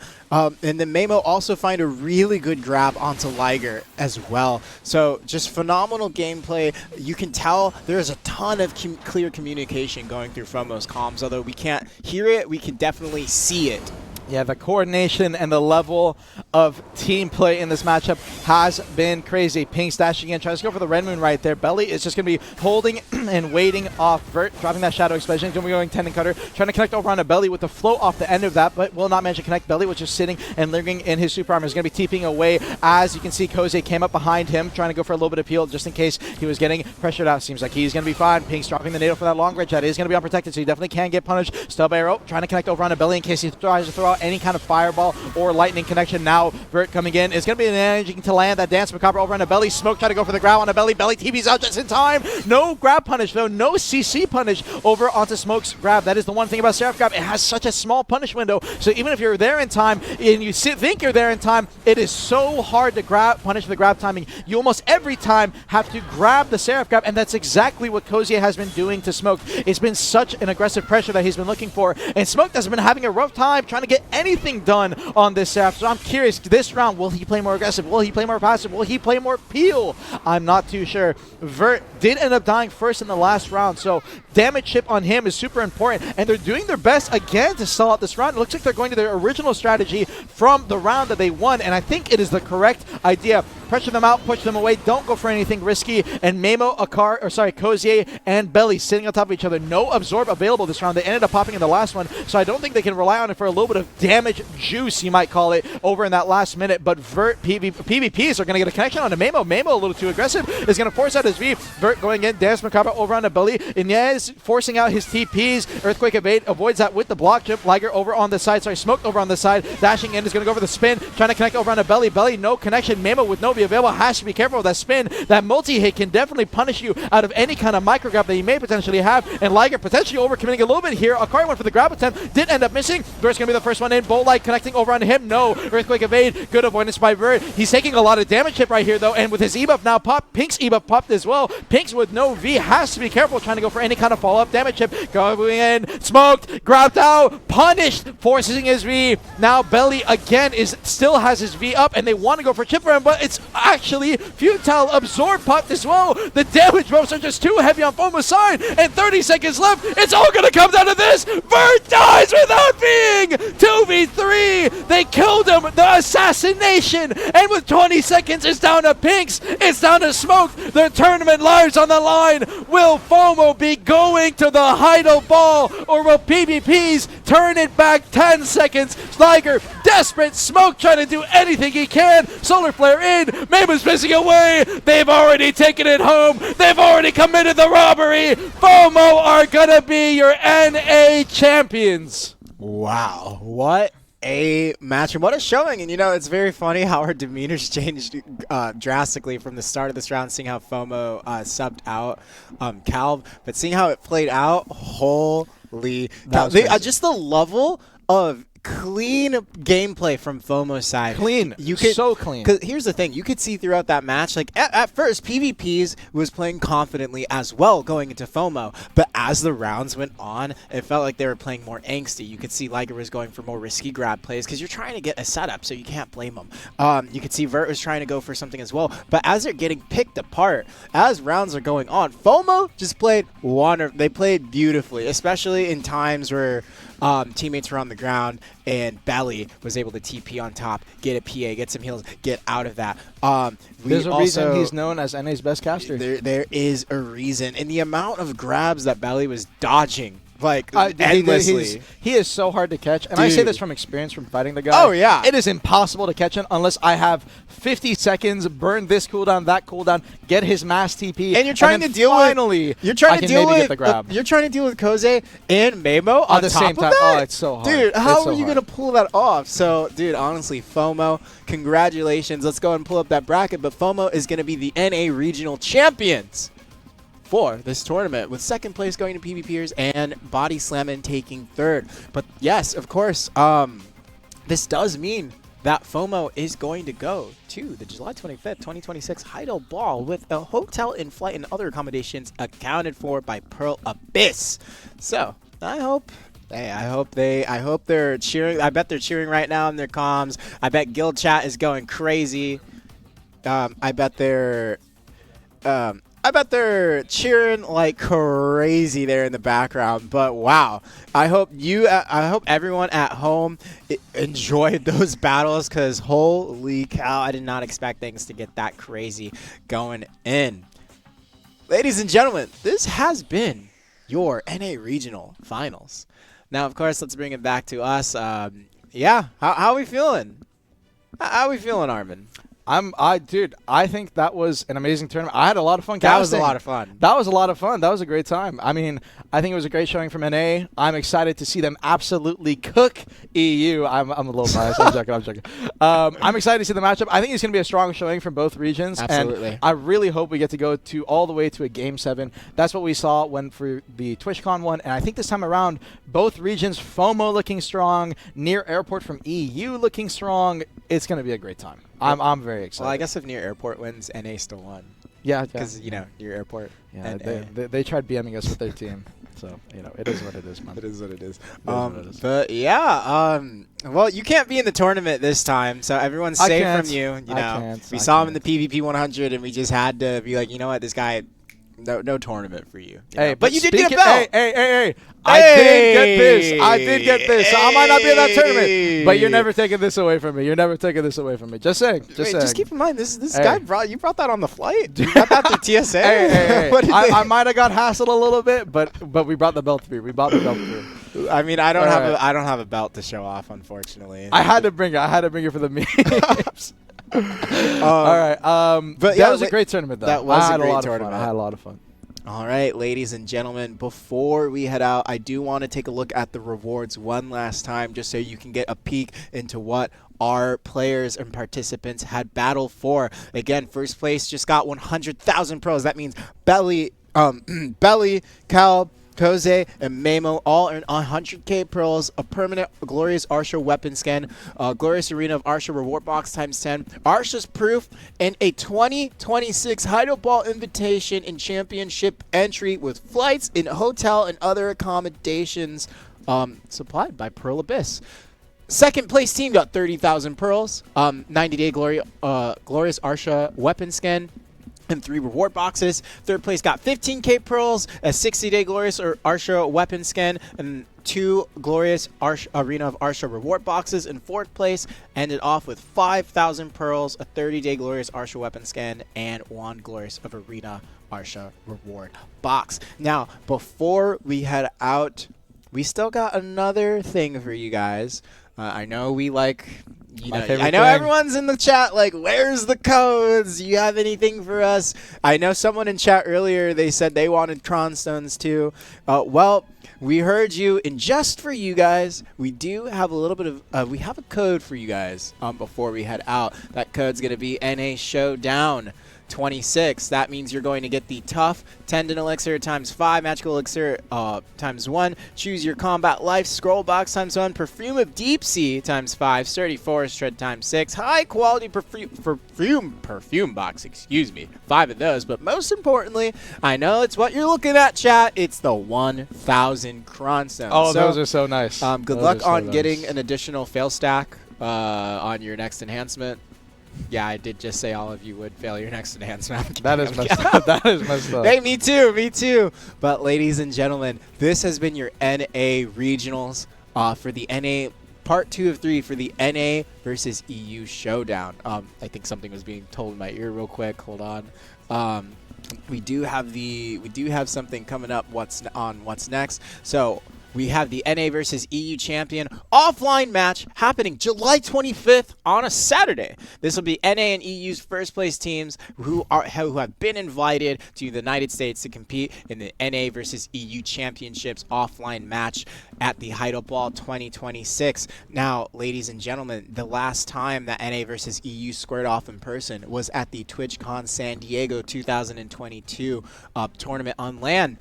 So yeah, it's been about, what, 3-4 years? It's been a long time. 3 years. And the last one 4 was years. very exciting, so I'm excited. No, even it was more so. definitely exciting. Nice belt, by the way. I appreciate it, man. I appreciate it. I don't have the belt, I but appreciate it.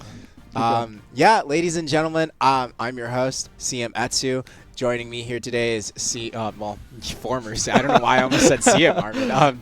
Used to be, but why don't you go ahead and shout yourself out before we head out? If you guys want to join me on the next season of Arena Slayer, twitch.tv/ArminCF, you can watch the belt holder dominate the NA ladder. Just saying. The PvP guru myself. Absolutely. Man, my ego is crazy. We know. But I know. appreciate everyone for coming out for the tourney. I had a lot of great fun. And jokes aside, with all the belt stuff and everything, I had a blast. This was a blast. Watching so many games. Yeah, I think NA definitely showed a little bit of prowess. You heard that? You guys made him proud. I got impressed, man. I got impressed. We might not have, Divi in, but I think we might have the next best thing. Yep, of course. Now, yeah, ladies and gentlemen, it's been an honor. I've been your host, CM Atsu. And yeah, it's time to sign off. Congratulations once again to FOMO on NA and Near Airport from EU for winning the finals. I am looking forward to watching those matches there on July 25th. But without further ado, later, everyone.